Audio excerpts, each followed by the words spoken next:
పరమశివుని యొక్క లీలామూర్తులలో 13వ మూర్తి హరిహరమూర్తి. అంటే ఆయన యొక్క శరీరంలో సగభాగాన్ని శ్రీ మహావిష్ణువు స్వీకరించారు. అలా పరమశివుణ్ణి ప్రసన్నుణ్ణి చేసుకుని ఆయన శరీరంలో సగభాగాన్ని శ్రీ మహావిష్ణువు స్వీకరించినటువంటి మూర్తిని హరిహరమూర్తి అంటారు. నువ్వు ఎటువంటి భక్తితో ఎటువంటి ఉపాసన చేసి శంకరుని యొక్క శరీరంలో అర్ధభాగాన్ని పొందావో ఆ ఉపాయాన్ని నాకు చెప్పవలసినది అని పార్వతీదేవి నారాయణుణ్ణి ప్రార్థన చేస్తే శ్రీమన్నారాయణుడు పార్వతీదేవికి ఉపదేశం చేసినటువంటి స్తోత్రమే శివాష్టోత్తర శతనామ స్తోత్రం. ఈ శివాష్టోత్తర శతనామ స్తోత్రాన్ని ఆధారం చేసుకుని పార్వతీదేవి శంకరుడి యొక్క శరీరంలో అర్ధభాగాన్ని పొందింది. అది 14వ స్వరూపం. దాన్ని అర్ధనారీశ్వర స్వరూపము అని పిలుస్తారు. మనకి కూడా కావలసింది మనుష్య జన్మ యొక్క పరమ ప్రయోజనం భగవంతుడితో ఐక్యమే కనుక శివాష్టోత్తర శతనామ స్తోత్రాన్ని ప్రదోష వేళలో చదవడం మనకి ఇహమునందు సమస్తమైన కోర్కెలని తీరుస్తుంది. పారలౌకిక సుఖమును భగవంతుని యొక్క అనుగ్రహాన్ని మన యందు ప్రసరింపచేస్తుంది. నిన్నటి రోజున శివనామం గురించి మీతో కొంత నేను ప్రస్తావన చేసి ఉన్నాను. శివో మహేశ్వర అని పిలుస్తారు. ఈ మహేశ్వర అనబడేటటువంటి నామం చిత్రమైనటువంటి నామం. మనకి మంత్రపుష్పం చెప్పినప్పుడు ఒక మాట చెప్తుంటాం, ఈశాన సర్వ విద్యానాం ఈశ్వర సర్వభూతానాం బ్రహ్మాధిపతిర్బ్రహ్మణోధిపతిర్బ్రహ్మ శివో మే అస్తు సదాశివోం అని. సర్వమంగళములకు కారణమైనటువంటి వాడు, సర్వ జగన్నియామకుడు, సృష్టి స్థితి లయలు చేసేటటువంటి వాడు, తానొక్కడే అయి ఉండి కానీ సృష్టి చేసినప్పుడు ఒకడిగా, స్థితికారకుడిగా ఉన్నప్పుడు ఒకడిగా, లయకారకుడిగా ఉన్నప్పుడు ఒకడిగా, మూడుగా కనపడుతూ ఆయన యొక్క అనుగ్రహము చేత జ్ఞానము కలిగినప్పుడు అవి మూడు కావు ఒక్కటే అన్న జ్ఞానము ఎవరి నుంచి ప్రసరిస్తుందో ఆయన మహేశ్వరుడు. ఆయనే మూడుగా కనపడేటటువంటి ఒక్కటి. అందుకే పోతన గారు భాగవతంలో ఒక చోట ఒక మాట అంటారు, మూడు మూర్తులకును మూడు రూపములకు మూడు కాలములకు మూలమగుచు భేదమగుచు తుతి కభేదమయ్యొప్పారు బ్రహ్మమనగ నీవే పాలనయన అని పిలుస్తారు.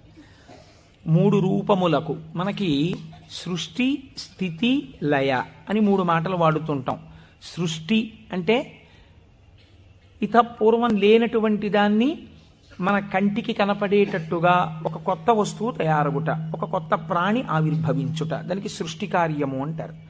స్థితి అంటే వచ్చినటువంటి పదార్థము కొంతకాలం అలా క్షేమంగా ఉండుట. లయము అంటే ఎక్కడి నుంచి వచ్చిందో అక్కడికి వెళ్ళిపోవుట. అయితే చాలామందికి ఒక తప్పు అభిప్రాయం ఉంటుంది. రుద్రుడు లేదా శివుడు అనేటప్పటికీ ఆయన సంహారకర్త, అనగా చంపేస్తాడు బాబోయ్. శంకరుణ్ణి ప్రార్థన చేస్తే ఆయన లయకారకుడు కదండి, చంపేస్తాడంటారు. కాదు, అన్ని వేళలా లయము అన్న శబ్దానికి అర్థం కేవలం చంపేయడం కాదు. ఆయన చాలా ఉదారుడై ఉంటాడు. మీకు నేను కొన్ని ఉదాహరణలు చూపిస్తాను. మనకి లయమునందు స్వల్పకాలిక లయము అని ఒక మాట ఉంది. స్వల్పకాలిక లయం అంటే ఏమిటో తెలుసా అండి?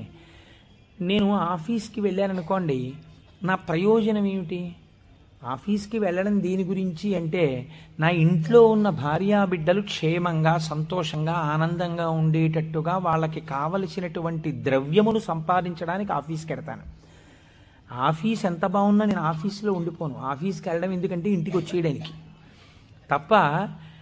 ఆఫీస్కి వెళ్ళి ఆఫీస్లో ఉండిపోవడానికి ఆఫీస్కి ఎవరు వెళ్ళరు, ఇంటికి వచ్చేస్తారు. ఇంటికి వచ్చేస్తే అమ్మయ్యా ప్రాణం హాయిగా ఉందంటారు. మీరు చూడండి, తీర్థయాత్రలకు వెళ్ళిన వాళ్ళు ఓ మాట అంటుంటారు, ఓ 10 రోజులో 15 రోజులో యాత్రకు వెళ్ళినప్పుడు బాగుంటుంది. యాత్రకు వెళ్ళి రాగానే మొదట వచ్చే మాట ఏమిటంటే, భార్య భోజనం పెట్టగానే ఇంట్లో చారు అన్నం అయినా ఎంత సుఖంగా ఉందోనే అంటాడు. తన ఇల్లు అనేటప్పటికీ ఒక తృప్తి. అలాగే మీ యొక్క స్వస్వరూపమునందు మీరు నిలబడినప్పుడు సుఖదుఖములనేటటువంటివి లేకుండా పరమ ప్రశాంతమైన స్థితిలో మీరు ఉంటారు. మీ స్థితి అసలు ఏమిటి? ఆనందకరమైనటువంటి స్థితి. మరి దుఃఖం ఎందుకు వస్తుంది? మనస్సు యొక్క సంకల్ప వికల్పముల వలన దుఃఖం వస్తుంది. ఆ మనస్సు సుషుప్తిలో ఆత్మలోకి చేరిపోయింది అనుకోండి, ఏమీ తెలియని స్థితిలో, అది అజ్ఞానం అంటే మనం తెలుసుకోలేం. కానీ మీరు బాగా గాఢ నిద్ర పట్టినప్పుడు ఎలా ఉంది అన్నారనుకోండి, ఎవ్వడూ కూడా ఎంత దుఃఖంగా ఉందోనండి, అంత గాఢ నిద్ర పట్టింది, ఎంత ఏడుపు వచ్చిందో ఆ గాఢ నిద్రలో అన్నవాడు మీకు ప్రపంచంలో ఉండడు. బా ఎంత హాయిగా నిద్ర పట్టిందో అంటాడు. ఏమిటా హాయి? మనస్సు లేకపోవడమే హాయి. మనస్సు ఆత్మలోకి వెళ్ళిపోయింది. అలా వెళ్ళిపోయి ఆత్మగా ఉండిపోతే ఎంత సంతోషమో, ఎంత హాయో, ఎంత ఆనందమో. ఈ బాహ్యమును గురించినటువంటి ఎరుక అంతా ఆగిపోతుంది. ఆగిపోయినప్పుడు గొప్ప ఆనందాన్ని పొందుతాడు. ఇలా ఆనందాన్ని పొందినటువంటి స్వరూపము ఏది ఉన్నదో ఆ ఆనందమే శంకరుడు, ఆ ఆనందమే పరమశివుడు. ఆయన ఈ నిద్ర పోయినప్పుడు దీనిని స్వల్పకాలిక లయము అని పిలుస్తారు. నిద్ర పట్టలేదనుకోండి, అంతకన్నా భయంకరమైన స్థితి ప్రపంచంలో ఇంకోటి ఉండదు, అంతకన్నా దుఃఖం కూడా ఇంకోటి ఉండదు. ఒక్కరోజు రాత్రి 1 గంట వరకు నిద్ర పట్టలేదనుకోండి, పిచ్చెక్కినట్టుంటుంది, ఏం చెయ్యాలో అర్థం కాక. ఏదో అలవాటు ఉన్నవాడైతే పుస్తకం తీసుకాసేపు చదువుకుంటే వేరు మాట అనుకోండి. నిద్ర ఎవరు ఇస్తున్నారు? నిద్రని భగవంతుడు మీరు అర్థించకుండా, మీరు ఏ ప్రయత్నమూ చెయ్యకుండా తిరిగి తిరిగి తిరిగి తిరిగి విషయ సుఖాలలో మీరు మగ్నమై ఇంద్రియములన్నీ అలిసిపోయి మనస్సు అలిసిపోతే ఈ శరీరాన్ని తీసుకెళ్ళి ఓ మంచం మీదో, పరుపు మీదో, నేల మీదో, చాప మీదో, బొంత మీదో పడుకోబెట్టేస్తే ఆయన చక్కగా ఇంద్రియాల్లో ఉన్న శక్తిని అంతటినీ తీసి మనస్సులో పెట్టేస్తాడు. కళ్ళల్లో ఉన్న శక్తి వెనక్కి తీసి మనస్సులో పెడతాడు. కళ్ళు తెరిచి ఉంటాయి కానీ చూడడు. ఒక్కొక్కడు కళ్ళు తెరిచి నిద్రపోతాడు, లేకపోతే సగం తెరిచి నిద్రపోతాడు, కానీ ఏం చూడలేడు, ఎందుకంటే శక్తి వెనక్కి వెళ్ళిపోయింది. చెవు దగ్గరికి వెళ్ళి మాట్లాడినా వినపడదు, ఎందుచేత ఆ చెవికి వినపడే శక్తి మనస్సులోకి వెళ్ళిపోయింది. ఇంద్రియాలలో ఉన్న శక్తి మనస్సులోకి, మనస్సు ఆత్మలోకి వెళ్ళిపోతుంది. ఈ గాఢమైనటువంటి సుషుప్తి అనబడేటటువంటి నిద్రలో ఈశ్వరుడు మనకు ఒక గొప్ప ప్రయోజనాన్ని చేకూరుస్తాడు. దీన్నే స్వల్పకాలిక లయము అంటారు. మనం ఛార్జింగ్ లైట్ని కరెంటుతో ఛార్జ్ చేసినట్టు ఈ మనస్సు ఇంద్రియముల యొక్క శక్తి తీసుకుని ఆత్మలోకి వెళ్ళి కూర్చుంటుంది. కూర్చున్నప్పుడు ఈ ఆత్మ మళ్ళీ మనస్సుకి ఇంద్రియములకు కావలసినటువంటి బలాన్ని ఇస్తుంది. తెల్లవారి నిద్ర లేవగానే మనస్సు మేల్కొంటుంది. మేల్కొనడం అంటే ఆత్మ నుంచి విడివడుతుంది. అసలు యథార్థమునకు సృష్టి, స్థితి, లయ అన్నవి ఎక్కడ దర్శనం చేయాలో తెలుసా అండి? మీరు ఇక్కడే దర్శనం చెయ్యాలి. అది మహేశ్వర స్వరూప దర్శనం అవుతుంది. మీకు ఎలా దర్శనం చెయ్యాలి? మీకు నిద్ర లేవగానే మొట్టమొదటి ఆలోచన అయితే వచ్చిందో దానికి మీరు సాక్షిగా ఉన్నారనుకోండి. తెలివి రాగానే నాకు మొదట ఏం ఆలోచన వచ్చింది అంటే ఆలోచన మనస్సు యొక్క స్వరూపం. అది ఏం ఆలోచించిందని మీరు ఆలోచనని పసిగట్టి వేరుగా ఉండడం మీరు ఆత్మగా ఉండడం. ఆత్మగా ఉండి మీరు మొదటి ఆలోచనని చూశారనుకోండి, దాని ఆలోచనల్ని చూడడం మీకు అలవాటు అవుతుంది. ఇది సృష్టి, చతుర్ముఖ బ్రహ్మ దర్శనం. కాబట్టి బ్రహ్మగారికి పూజ లేదు. ఎందుకనంటే ఆ సంకల్ప దర్శనము చేత మాత్రమే మీరు బ్రహ్మదర్శనం చేసేస్తారు. సృష్టి ప్రారంభమైంది అంటే మీ మనస్సు బయటికి వచ్చింది. ఇప్పుడు మీకేం కావాలి? స్థితి కావాలి. స్థితి అంటే నిర్వహణ శక్తి కావాలి. కొన్ని సంకల్పములను మనస్సు చేస్తుంది, వీటిని విడగొట్టగలిగిన ప్రజ్ఞ కావాలి. అది వ్యగ్రతతో ఇవాళ ఈ పని చేయి అంటుంది, నేను చేయను. నీకేం, నీ సొమ్మేం పోయింది నువ్వు చెప్తావు, కానీ మూట కట్టుకొని అనుభవించవలసిన వాడిని నేను చేయను అని మనస్సుకు ఎదురు తిరిగి చెప్పి, ఈ మాట చెప్పావు చాలా బాగుంది, ఇది చేస్తాను అని మనసు చెప్పినవి కొన్ని అంగీకరించగలగాలి. ఇలా చెయ్యడానికి మీకు సమర్థత కావాలి. ఇది నిర్వహణ సమర్థత. అడ్మినిస్ట్రేటివ్ ఎబిలిటీస్ అంటారు చూసారా?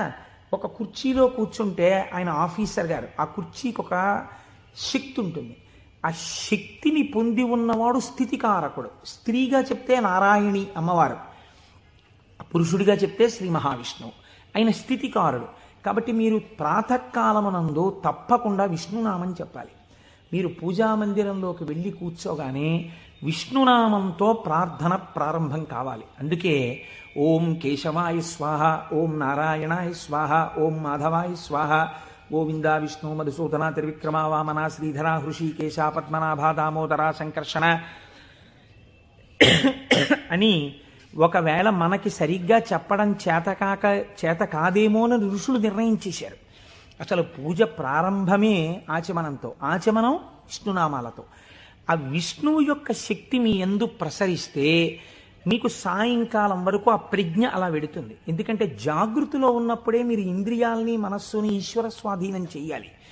దీనికి కావలసిన ప్రజ్ఞ, మీ ఆలోచనల్ని చక్కదిద్దుకోగలిగిన ప్రజ్ఞ మీ యందు ప్రసరిస్తుంది. కాబట్టి విష్ణు పూజతో రోజు ప్రారంభం కావాలి, విష్ణునామంతో ప్రారంభం కావాలి. తరువాత మీరు అభిషేకం చేసుకోవచ్చు, శివార్చన చేయవచ్చు. నేను అలా చెయ్యవద్దని నేను చెప్పట్లేదు. విష్ణునామంతో ప్రారంభించాలి. మనకి భగవంతుడు ఒక్కడే, కానీ మనకి ప్రయోజనం చేకూర్చడానికి అన్ని రూపాల్ని పొందాడు. రాత్రి నిద్రపోయే ముందు శాస్త్రం అంది 11 మార్లు. ఇంకా నువ్వు నామం చెప్పేసిన తర్వాత ఇక మాట్లాడకూడదు. 11 మాటలు శివ శివ శివ శివ శివ శివ శివ అని 11 మాటలు అనుకుని విశ్రాంతి స్థానమునకు శరీరమును చేర్చేయాలి. ఇక పడుకున్న తర్వాత ఇక మాట్లాడడం.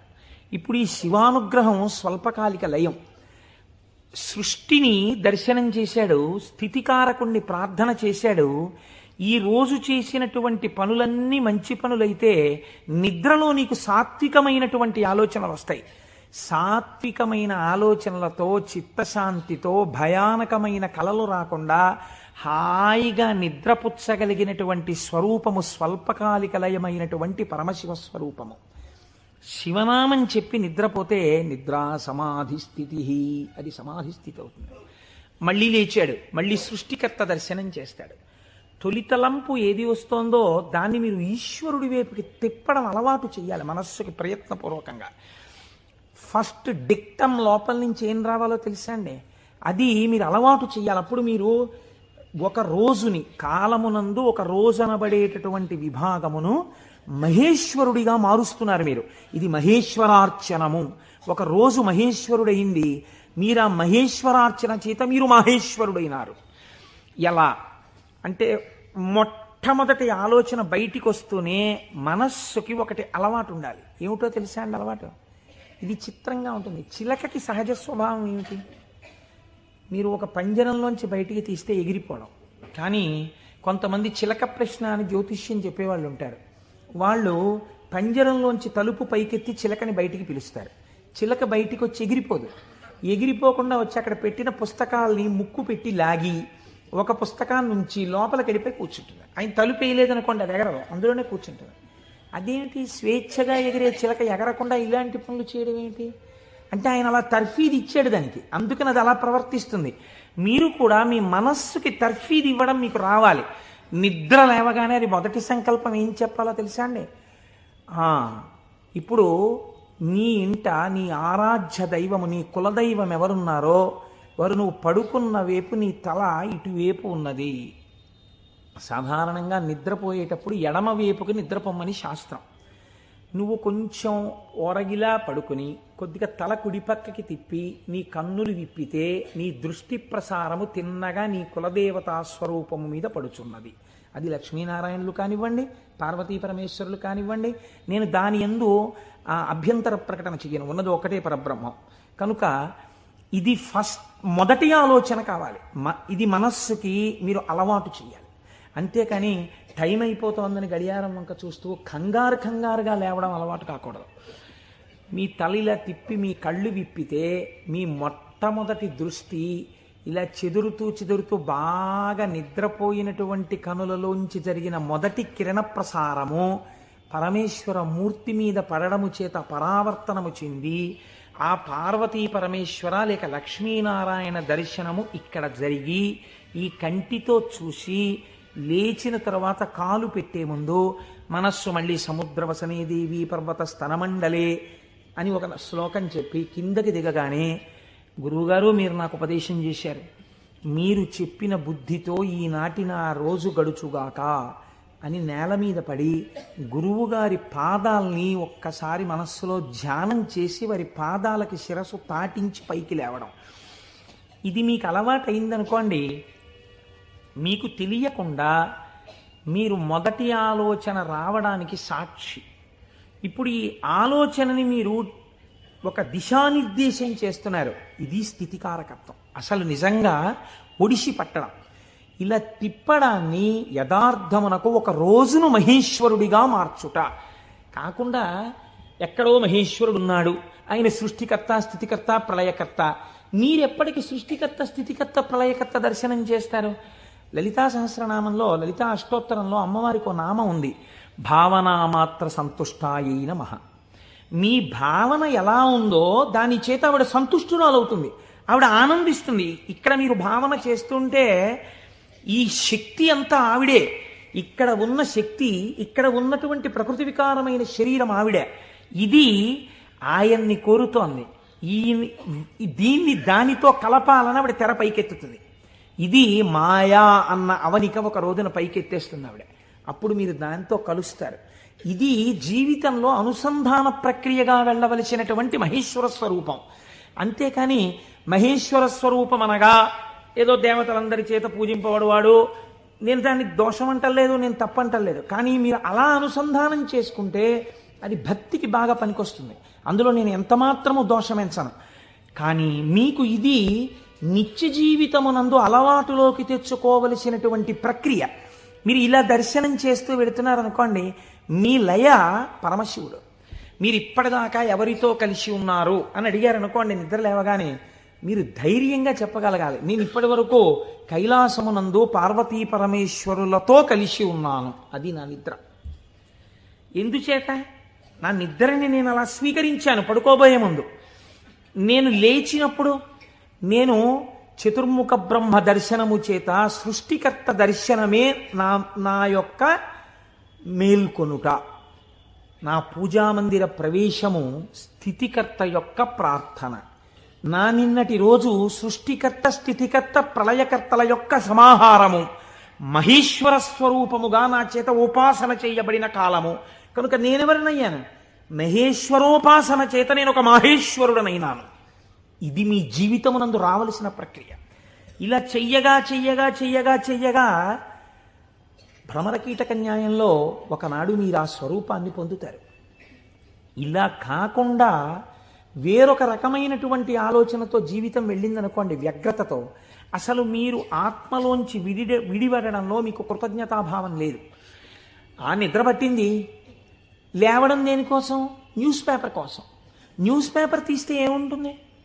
న్యూస్ పేపర్కి ఎప్పుడు ఏం కావాలంటే మళ్ళీ రేపు కూడా మీరు 3 రూపాయలు ఇచ్చి కొనుక్కోవడానికి తగినటువంటి ఉద్వేగమును మీ యందు కల్పింపగలిగినటువంటి ప్రధానమైన వార్తని హెడ్లైన్స్గా వెయ్యాలి. అది పేపర్ టెక్నిక్. అంతేగాని మీ మనస్సుకి ఉల్లాసమును కల్పించేటటువంటి ఒక సాత్వికమైన విషయాన్ని తీసుకొచ్చి హెడ్లైన్స్గా వాళ్ళు ఎందుకు వేస్తారు? పేపర్ని కూడా మీరు దోషం పట్టకూడదు. అది వాళ్ళ యొక్క జీవన విధానం, అది పేపర్ యొక్క లక్షణం. అందరూ అలా కోరుకుంటున్నారు. కాబట్టి అందులో ఉద్వేగం ఉండి తీరుతుంది. ఉద్వేగము ఉండి తీరుతున్న విషయాన్ని నువ్వు ముందెళ్ళి పట్టేసుకుని పూజామందిరంలోకి వెళ్ళారనుకోండి, ఇప్పుడు మీ మనస్సు ఏమవుతుందంటే ఈ ఉద్వేగపూరితమైన విషయాన్ని మనస్సు పట్టుకుంది కాబట్టి దాన్ని పట్టుకు తిరుగుతుంటుంది. ఇక్కడ ఓం కేశవాయ స్వాహ, ఓం నారాయణాయ స్వాహ, ఓం మాధవాయ స్వాహ అంటుంటాడు.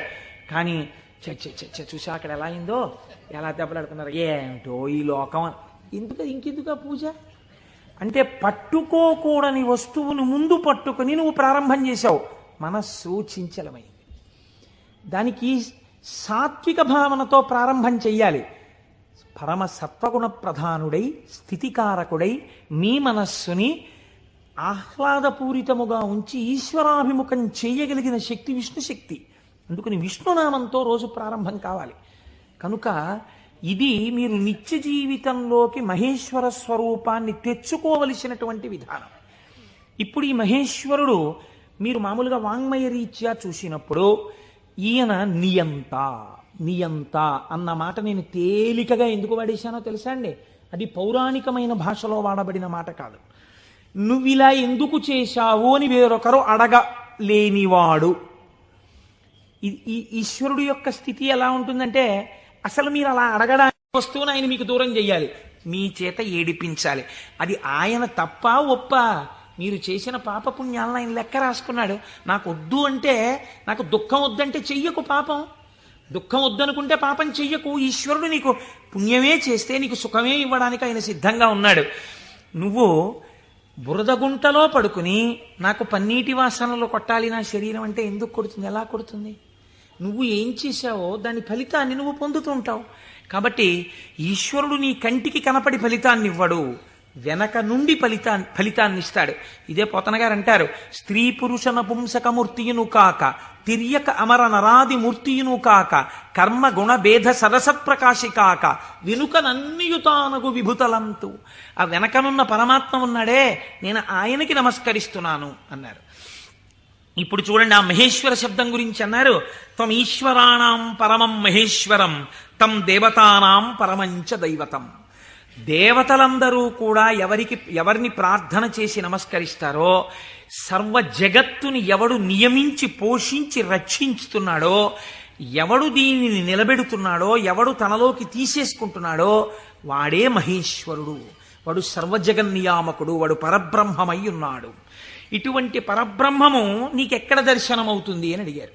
చూడవచ్చా, నాకు ఎప్పుడైనా ఇలాంటి వాడిని ఒకసారి చూడాలనిపించింది అంటే శాస్త్రం అంది, మహేశ్వర దర్శనము చెయ్యడానికి మహేశ్వర దర్శనము చెయ్యాలన్న తాపత్రయము నీకు కలగాలి అంది. ఇదొక చిత్రమైన మాట అండి. మీరు కొంచెం జాగ్రత్తగా ఆలోచించండి. ఒక మహాపురుషుడు ఒక ఆయన ఉన్నాడు ఈ లోకంలో. కృష్ణావధానుల గారని ఒక ఆయన ఉన్నారు. ఆయన ఒక మహాపురుషుడు. వేదం చదువుకోవడం కాదు, చదువుకున్న వేదాన్ని నిరంతరము అనుష్ఠానములోకి తెచ్చుకున్నవారు. అంతటి మహాపురుషుడు ఆయన. అలాగా అండి, అంటే ఏం చేస్తుంటారండి అంటే, 4 ఆవుల మధ్యలో తుఫాన్ వచ్చి పాక కొట్టుకుపోతే 10,000 రూపాయలు పట్టుకొచ్చి ఎవరో ఇస్తే శివాలయం కట్టడానికి విరాళం ఇచ్చేసి, శివుడికి ముందు గుడి కట్టండి తర్వాత నేను ఉంటాను లేండని ఆవుల మధ్యలో కాపరం చేసి బతికినవాడు. అంతటి మహానుభావుడు. తను నమ్ముకున్న వేదాన్ని నిరంతరము ఆచరణలో పెడతారు. వారు నా గృహప్రవేశానికి వచ్చారు. వస్తే ఆ రోజు నేను కొంచెం ఈ సంభారాలన్నీ పూర్తి చేసుకుని వేద పఠనం ఏర్పాటు చేసి నేను ఇంట్లోకి వెళ్ళేటప్పటికీ కించిత్ అసుర సంధ్య వేళయింది. నేను వెళ్ళేటప్పటికి వారు వెళ్ళిపోతున్నారు. అరేరే ఇదేంటి వెళ్ళిపోతున్నారు కృష్ణావధానుల గారు, అలా వెళ్ళిపోరే, ఈ కోటేశ్వరరావు మనం వచ్చేటప్పటికి లేడు, స్వాగతం చెప్పలేడని కోపగించుకుని వెళ్ళిపోయే మనిషి కారేవారు, ఎందుకు వెళ్ళిపోతున్నారు? ఓహో అసుర సంధ్య వేళ, సంధ్యావందనానికి వెళుతూ ఉండాలి అనుకున్నాను. ఎవరినో పిలిచి కృష్ణావధానుల గారు ఎక్కడికి వెళుతున్నారండి? వెంకటేశ్వర స్వామి గుళ్ళో కూర్చుని సంధ్యావందనం చేసుకోవడానికి వెళుతున్నారు. ఆయన సంధ్యావందనం చేయలేదనుకోండి, మీరు నేను అడుగుతామా, అయ్యా మీరు సంధ్యావందనం ఎందుకు చేయలేదండి అని? ఎక్కడ నుంచో కష్టపడి కాకినాడ వచ్చి ఆ వేళకి మాత్రం సభలోంచి లేచి వెళ్ళిపోయి వెంకటేశ్వర స్వామి గుళ్ళో కూర్చొని సంధ్యావందనం చేసుకుని మళ్ళీ తిరిగి వచ్చి సభలో కూర్చున్నారు ఆయన. ఇది తాను చదివినటువంటి వేదాన్ని, తాను తెలుసుకున్న విషయాన్ని ఆచరణలో పెట్టడం. దీనిని శ్రద్ధ అంటుంది శాస్త్రం.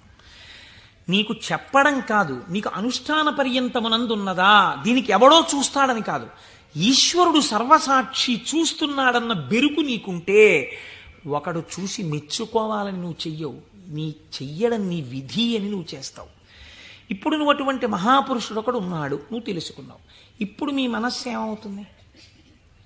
ఎప్పుడైనా కృష్ణావధానుల గారిని చూద్దామనిపిస్తుంది కదండి. ఇప్పుడు రేపు సుబ్రహ్మణ్యేశ్వర స్వామి వారికి మనం ఇక్కడ ఉత్సవం చేయబోతున్నాం.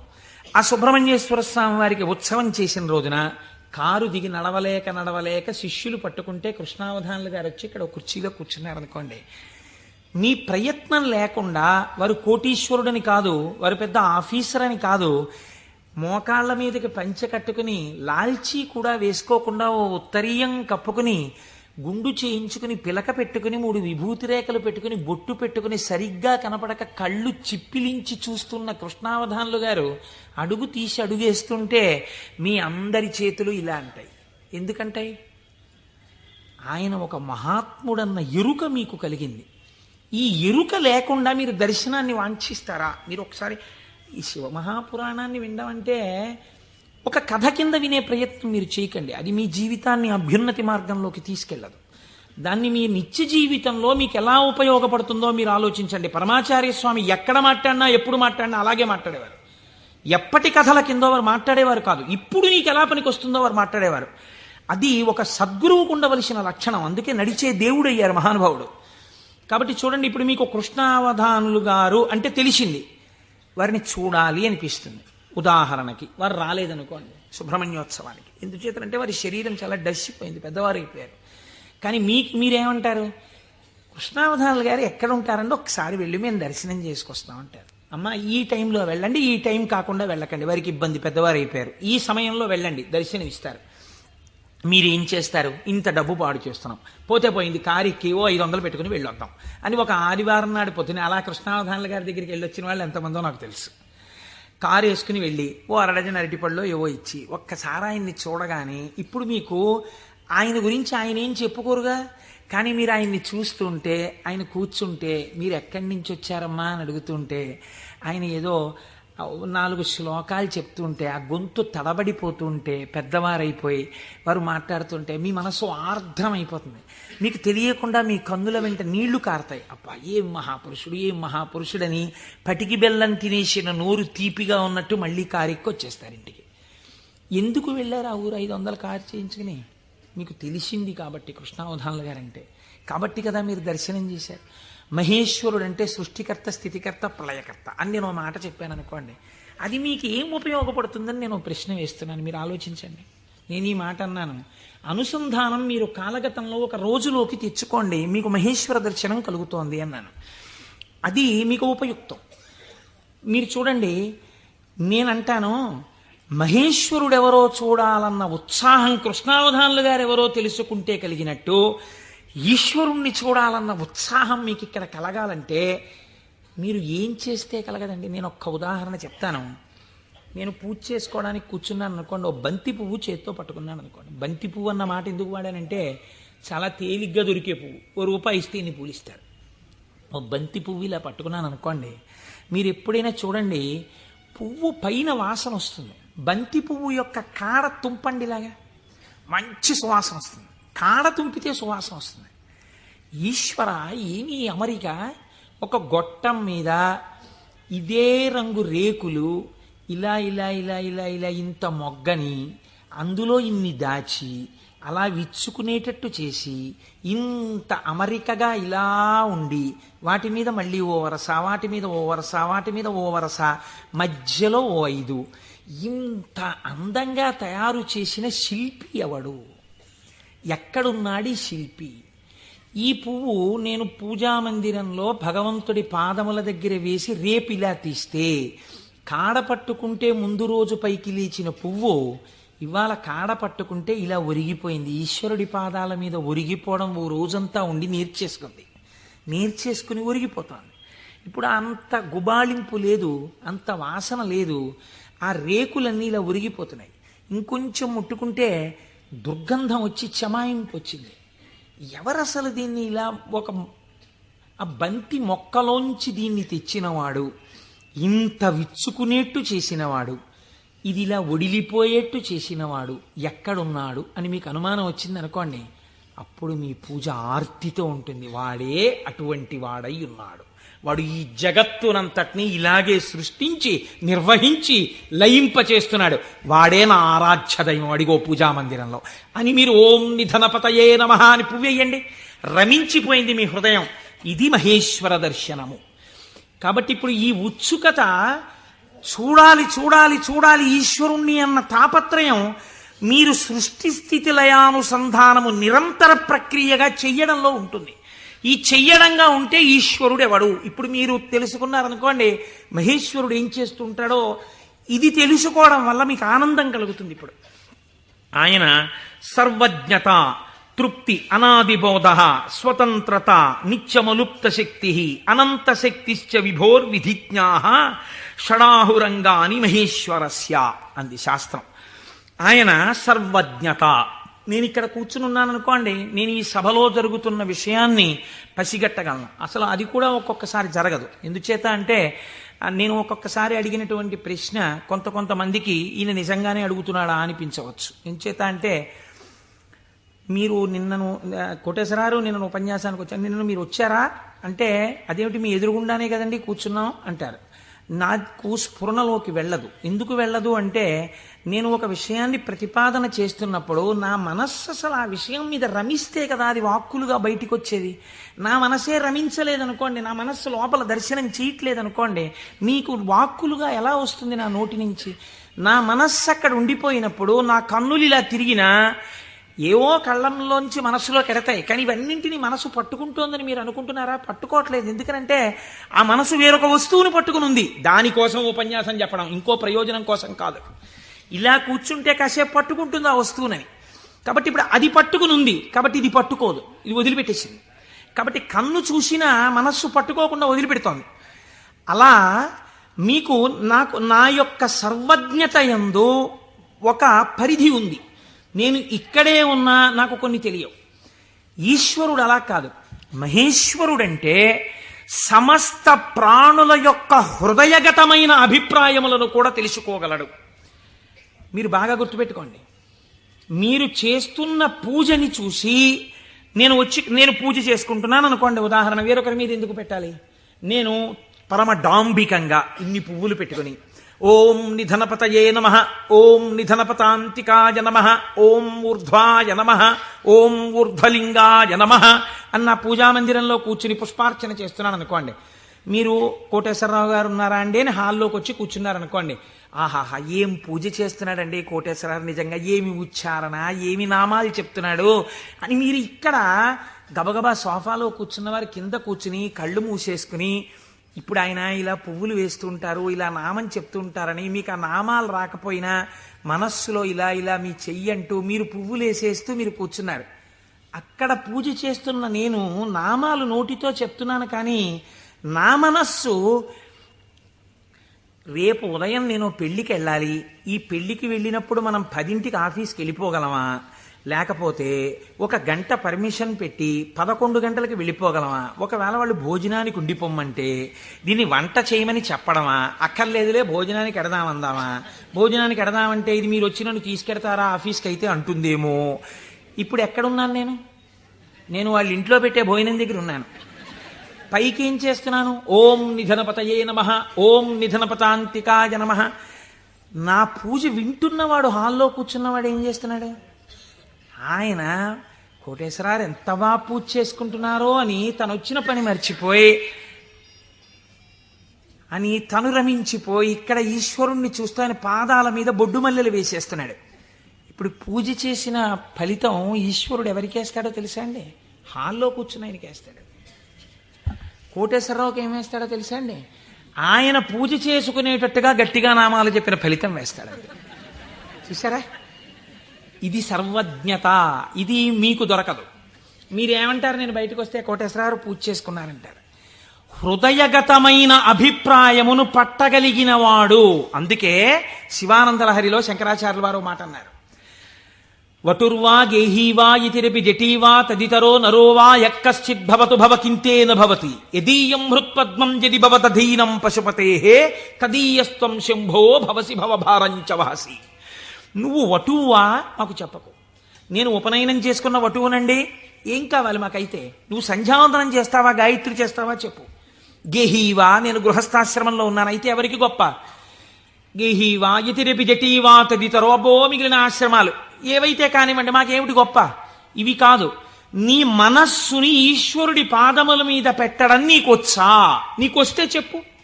ఈశ్వరుడు నీ వెంట పరిగెడుతున్నాడు, నీ మనస్సు అక్కడ పెట్టడానికి నువ్వు చేస్తున్నటువంటి పరిశ్రమకు పూజ అని పేరు. నీకు అది అలవాటు అవ్వడానికి పూజ చేస్తున్నావు. నువ్వు అది అలవాటు అయిపోతే ఎక్కడున్నా పూజ చేయగలవు, అంటే దాని అర్థం పూజ మానేయమని కాదు. కాబట్టి హృదయగతాభిప్రాయమును పట్టగలిగినటువంటి వాడు. ఇది సర్వజ్ఞత, స్వతంత్రత. ఇవి రెండు ముడిపడి ఉంటాయి ఈశ్వరుడితోటి. అన్నీ చూస్తుంటాడు ఏకకాలమునందు. సమస్త చరాచర జగత్తులో ఉన్నటువంటి ప్రాణుల యొక్క హృదయాంతర్గత భావములను తాను చూస్తాడు. చూసి ఆ భావముల యొక్క పరిపుష్టి చేత మోక్షాన్ని కూడా అనుగ్రహించేస్తాడు.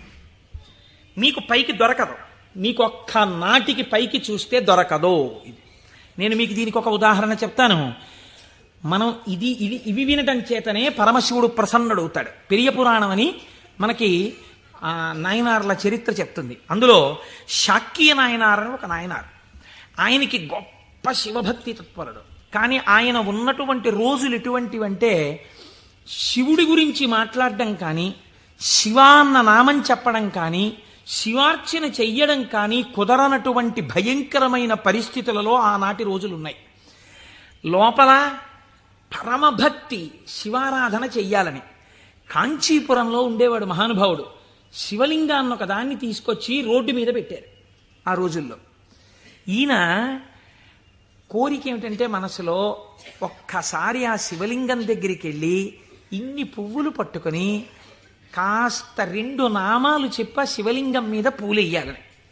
ఆ రోజుల్లో పరిస్థితి ఏమిటంటే శివలింగం మీద పూలు ఎవడైనా వేశాడో, శివుడికి నమస్కరించాడో ప్రళయమే.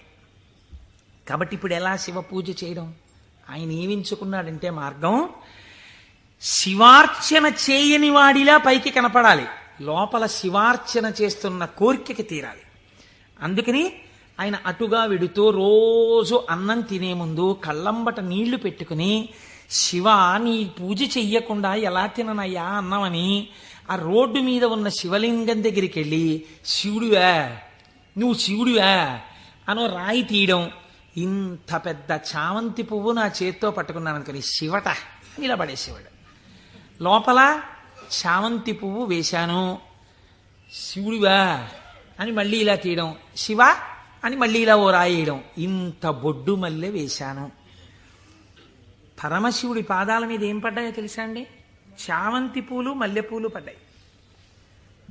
చూసే వాళ్ళందరూ ఏమనుకున్నారో తెలుసా అండి? వీడు అసలు నిజంగా మన మాట వింటున్నవాడు, చూసావా శివలింగం మీద రాళ్ళు వేస్తున్నాడు వీడు, వీడిని మనం చాలా గౌరవంగా చూడాలనుకున్నాం. లోకానికి అర్థం అవుతుందా, శివుడికి అర్థం అవుతుందా? శివుడికి అర్థం అవుతుంది. ఇది శాక్యనాయనార్ జీవితం, ఇంతే ఆయన పూజ. ఇది ఆర్తిలోంచి వచ్చిన పూజ. ఒకరోజు ఆయన అన్నం తినడానికి కూర్చున్నాడు, భార్య వడ్డించింది. వడ్డిస్తే అన్నం తినబోయాడు. శర్వహ అనో నామం జ్ఞాపకానికి వచ్చింది. ఈ అన్నం నాకు పెట్టినవాడు శంకరుడు, లోపలికెడితే జీర్ణం చేస్తున్నవాడు శంకరుడు, అగ్నిని ఆదేశించి అన్నాన్ని ఉడికేటట్టుగా నా ఇంట పాచకుణ్ణి చేసినవాడు శంకరుడు, నీటిగా ఈ అన్నం ఉడికేటట్టు కలిసినవాడు శంకరుడు. నేను శంకరుణ్ణి, నేను పశువు తిన్నట్టు ఈ అన్నం తినడానికి వచ్చాను. ఇవాళ శివలింగం మీద 4 పువ్వులు వేయడం మర్చిపోయానని అన్నపు పళ్ళెం దగ్గర లేచి భార్యకి చెప్పకుండా పరుగున శివలింగం దగ్గరికి వెళ్ళాడు. పూజ చేయకూడదు, పరిస్థితులు ఎలా ఉన్నాయి? నిలబడి 4 రాళ్ళు తీసి శివుడివా అని మళ్ళీ వేశాడు. వేస్తూ ఇంతకన్నా చెయ్యలేకపోతున్నానయా అని కన్నుల నీరు కార్చాడు. వెంటనే ఈశ్వరుడు ఆయనకి నటరాజమూర్తిగా సాక్షాత్కరించి తనలోకి కలిపేసుకున్నాడు. ఇప్పుడు మీరు చెప్పండి, శాక్యనాయనార్ జీవితంతో మీకేమర్థమవుతోంది? మహేశ్వరుడన్న శబ్దం చేత మీ సంకల్పములను, మీ హృదయ శుద్ధిని, మీ చిత్తశుద్ధిని చూడగలిగినవాడు. ఇది ఆయన స్వతంత్రత. ఇప్పుడు మీరు బాహ్యంలో ఆయన లోపల చేసింది మీకు తెలియదు. అంటే శంకరుడి మీద రాళ్లు వేసినటువంటి వాడికి మోక్షం ఇచ్చినవాడు శంకరుడు అని మీరు సిద్ధాంతం చేశారనుకోండి, మీరు నేను అలా వేస్తే ప్రమాదాలు వస్తాయి. కాబట్టి లోపల ఏ భావనతో ఒక్క రాయి వేసినా దాన్ని భావనకి అనుగుణంగా తీసుకుని ఉద్ధరించి, చాలు పొంగిపోయాను రా నీ భక్తికని అన్నం విడిచిపెట్టి 4 రాళ్లతో పూజ చేసిన వాడికి మోక్షం ఇచ్చినవాడు. ఇలా చేస్తే మోక్షం ఇవ్వాలని ఏమైనా రూల్ ఉందా? అలా నియమాలేమి ఉండవు. ఈశ్వరుడి స్వతంత్రత, ఆయన ఇయ్యగలడు. ఇది మహేశ్వర శబ్దము చేత ప్రతిపాదింపబడుతుంది. ఇది ఆయన శక్తికి లోపం ఉండదు. ఆయన ఇది చేశాడు కాబట్టి ఇంక ఇది చెయ్యలేడని మీరు చెప్పలేరు. ఆయన శక్తి క్షీణించిపోయిందండి, ఆయన అలిసిపోయాడండి, అలా ఏం ఉండదు. నిరంతర ఉత్సాహముతో ఉంటాడు. ఎప్పుడూ ఆయన శక్తి క్షీణించడం అన్నది ఉండదు. అటువంటి వాడెవడో సర్వజ్ఞత, తృప్తి అన్న మాట ఎప్పుడు వస్తుందండి? మీరు చూడండి, ఒక ఆయనకి పెద్ద బంగళా ఉంది, కానీ ఆయన ఎప్పుడు ఎక్కడ కూర్చుని ఉంటారంటే ఆ ఇంటి పెరట్లో ఓ చక్కటి పూలతోట ఉంది, అందులో ఆయన ఒక ఈజీ చైర్ వేసుకుని అందులో కూర్చుని ఉంటారు. ఎక్కువ మా దొరగారు ఎక్కువగా వేప చెట్టు కింద కూర్చుని ఉండేవారు. వేప చెట్టు కింద కూర్చుని దొరగారు ఉన్నారు కాబట్టి దొరగారు ఇంట్లో ఉండడానికి అవకాశం లేదు. ఐశ్వర్యవంతులు శిష్యులున్నారు. ఏమిటి ప్రారంధం? ఇన్ని కన్నాలతో ఉన్నటువంటి తువ్వాలతో ఎలా తుడుచుకుంటున్నారు? మీకు ఒక మంచి తువ్వాలే కొనివ్వలేమా అన్నారంటే ఆయన అన్నారు, ఎవరు చెప్పారు మీకు నా తువ్వాలు కన్నాలతో ఉందని? సహస్రాక్షుడే నా తువ్వాలు, ఇంద్రుణ్ణి తువ్వాలుగా తుడుచుకుంటున్నాను, అందుకే చూడండి దానికి 1000 కళ్ళుంటాయన్నారు. ఇది తృప్తి.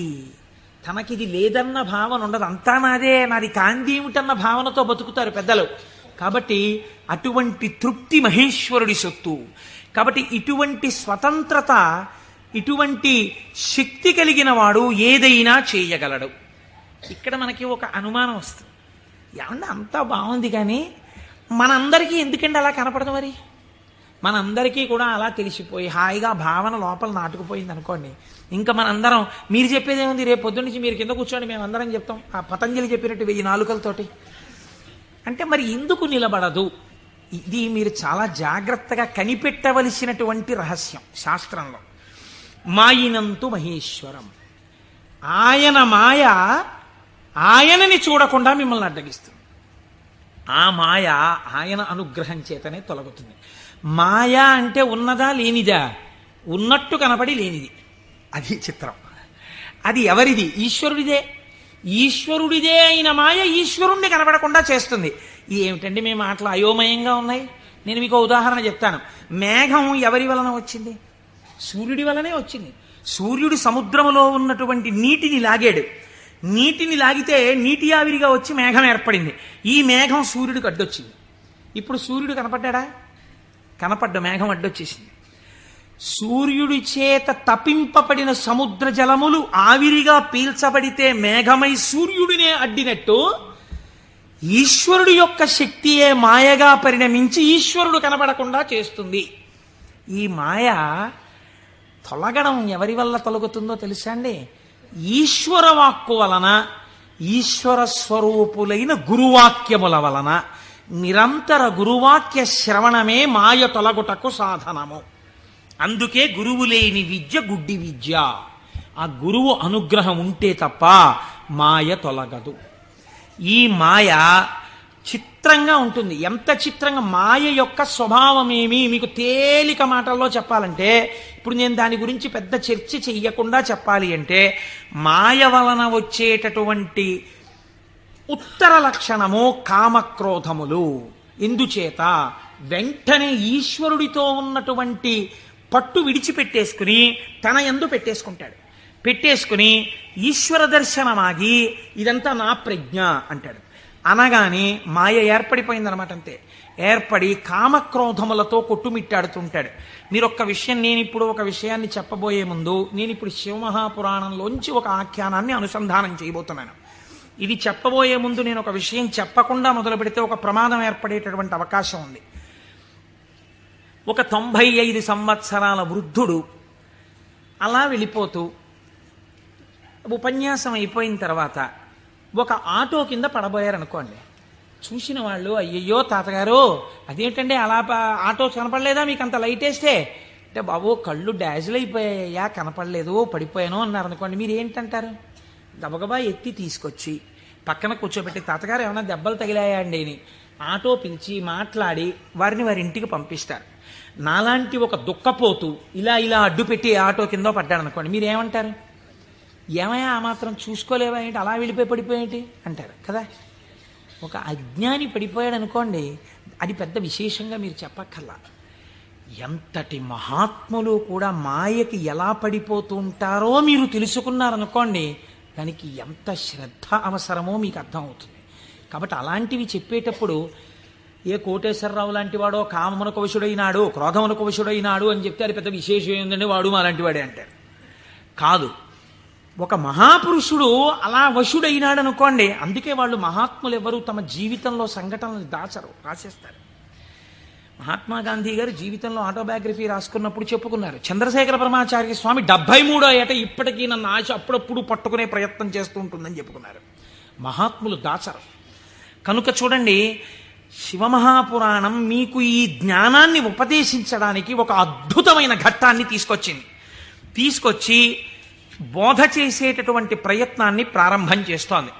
ఒకానొక సమయంలో నారద మహర్షి హిమవత్ పర్వతము యొక్క క్రింది భాగమునందు గంగానది ప్రవహించేటటువంటి ప్రాంతంలో పరమశివుడు ఎక్కడ కూర్చుని తపస్సు చేశాడో అటువంటి గుహలో కూర్చుని పరబ్రహ్మమును గూర్చి తపస్సు చేశారు. తపస్సు చేస్తున్నప్పుడు ఇంద్రుడు మన్మధుణ్ణి పిలిచి ఒక మాట చెప్పాడు.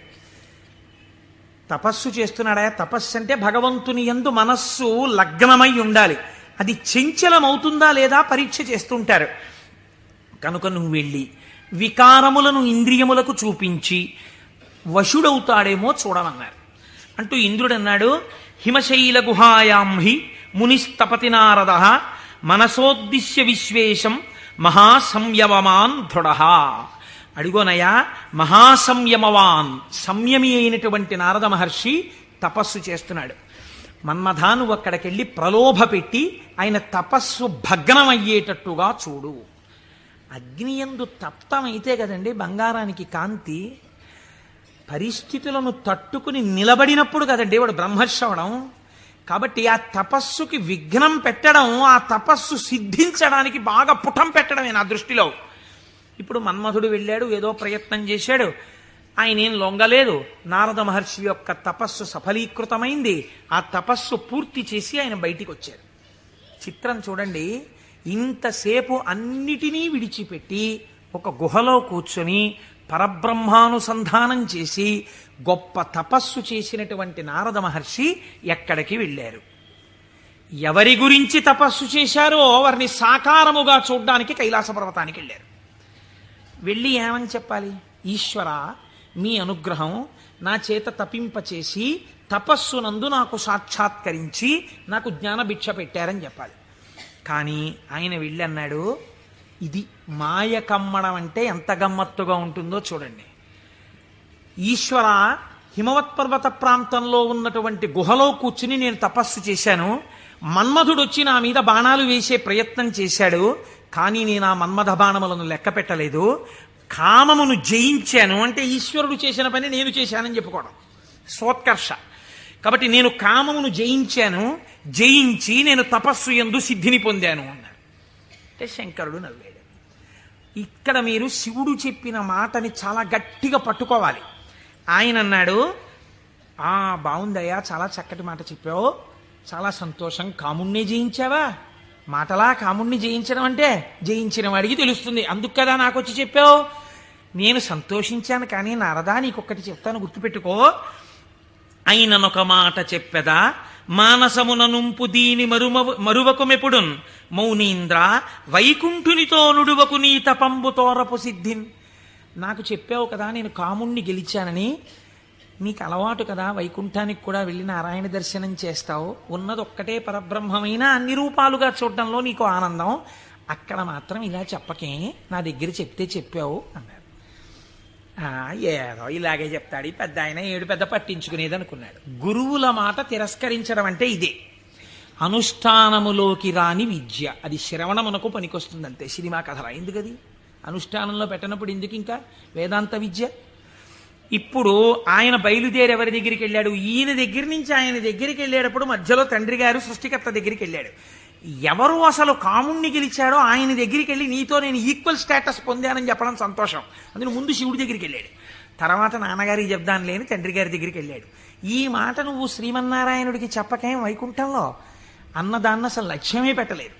అందుకని బ్రహ్మగారి దగ్గరికి వెళ్ళి ఈ మాట అడగలేదు. ఎందుకండి శివుడు ఇలా అన్నాడు అని అడగలేదు. అడగకుండా వెళ్ళి మళ్ళీ ఇదే చెప్పాడు బ్రహ్మగారి దగ్గర.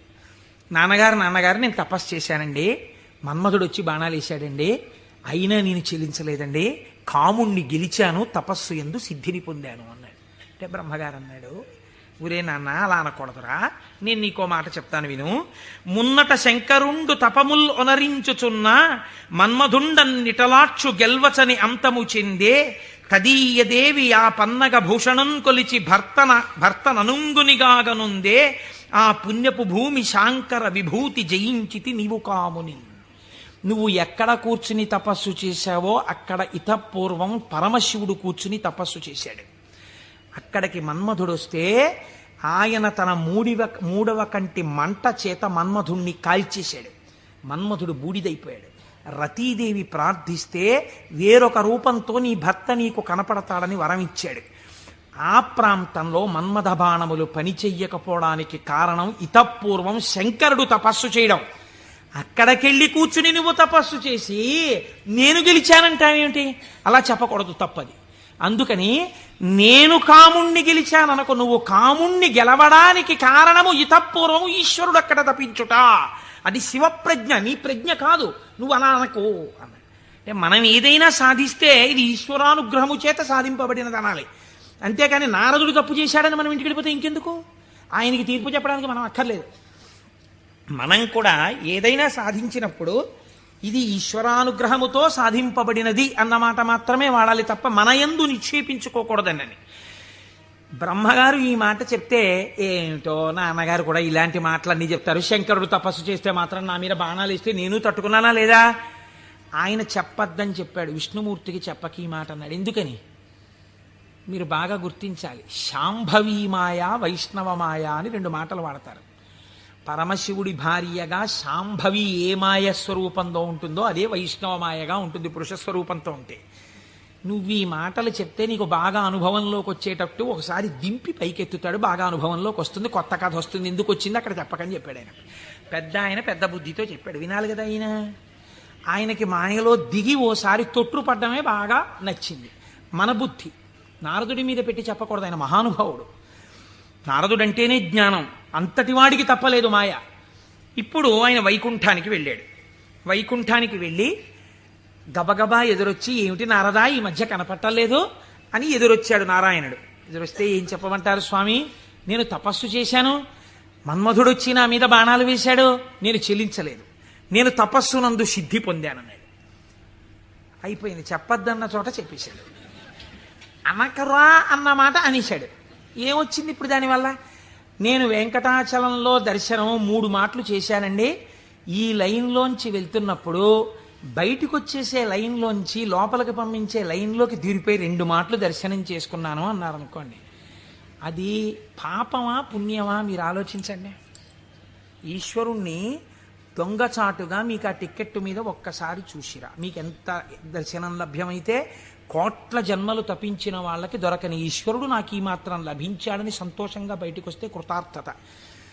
దొంగతనంగా దూరిపోయి 2వ మాట వెళ్ళొస్తే నాకు మీకు తెలియదేమో, ఈశ్వరుడికి తెలియదండి, వెంకటేశ్వరుడికి. అంటే దొంగతనంగా 2వ మాట వచ్చావా నన్ను చూడ్డానికి అని దానికి తగిన ఫలితం ఆయన ఇస్తే ఏమవుతావు? ఎందుకు వచ్చినల్లది? ఇవే అక్కర్లేని పనులు, చెయ్యొద్దన్న పనులు చేయడం అంటే ఇలాగే ఉంటాయి. కాబట్టి ఆయనకి చెప్తే ఆయన వెంటనే అన్నాడు, అబ్బబ్బబ్బ ఎంత గొప్ప పనో, ఏది మళ్ళీ చెప్పు అన్నాడు. నేనండి తపస్సు చేసి మన్మథ బాణాలు పడితే లొంగకుండా సిద్ధి పొందాను. అబ్బా ఎంత గొప్ప విషయమయ్యా నారదా, ఎంత సంతోషంగా ఉందో నాకు. ఎవరు చేయగలరాయా ఈ పని? శివుడు చేశాడు, నువ్వు చేశావు. ఆయనకి అర్థమైపోయింది. ఓహో, అంటే ఇప్పుడు ఈయనకి బాగా పుటం పెట్టి జ్ఞానము లోపల నిలబడేటట్టుగా చెయ్యవలసిన అవసరం ఏర్పడింది. అంతేకాని ఆయన్ని చిన్నబుచ్చడం కాదు, తొట్టుపడకుండా నిలబెట్టాలి మనం అయితే ఇప్పుడు. కాబట్టి చాలా సంతోషమోయ్ అని కౌగిలించుకుని వెళ్ళిరా అన్నాడు. ఇప్పుడు మాయ ప్రారంభం అయిపోయినట్టే కదండి, అది నడిపిస్తుంది ఎటు వెళ్ళాలో. ఈయన బయలుదేరి వెడుతున్నాడు. వెడుతూ వెడుతూ ఒక రాజ్యంలోకి వెళ్ళాడు. ఆ రాజ్యాన్ని పరిపాలించేటటువంటి రాజు పేరు శీలనిధి, ఆయన కుమార్తె పేరు శ్రీమతి. వెళ్ళి ఆ శీలనిధి అనబడేటటువంటి రాజు యొక్క అంతఃపురంలోకి వెళ్ళాడు. మహానుభావుడు నారదుడు వచ్చాడన్నాడు, స్వాగతం చెప్పారు, పాదములు కడిగారు, తీసుకొచ్చారు, కూర్చోపెట్టారు. వాళ్ళ అమ్మాయిని తీసుకొచ్చారు. అమ్మాయినికి నమస్కారం చెయ్యమ్మా అన్నారు. ఆ పిల్ల నమస్కారం చేసింది. మా పిల్లకి ఎటువంటి వరుడు వస్తాడో చెప్పండి అన్నారు. ఆ పిల్ల యొక్క చెయ్యి చూసి త్రికాలవేది నారదుడంటే తెలియందే ఉందండి.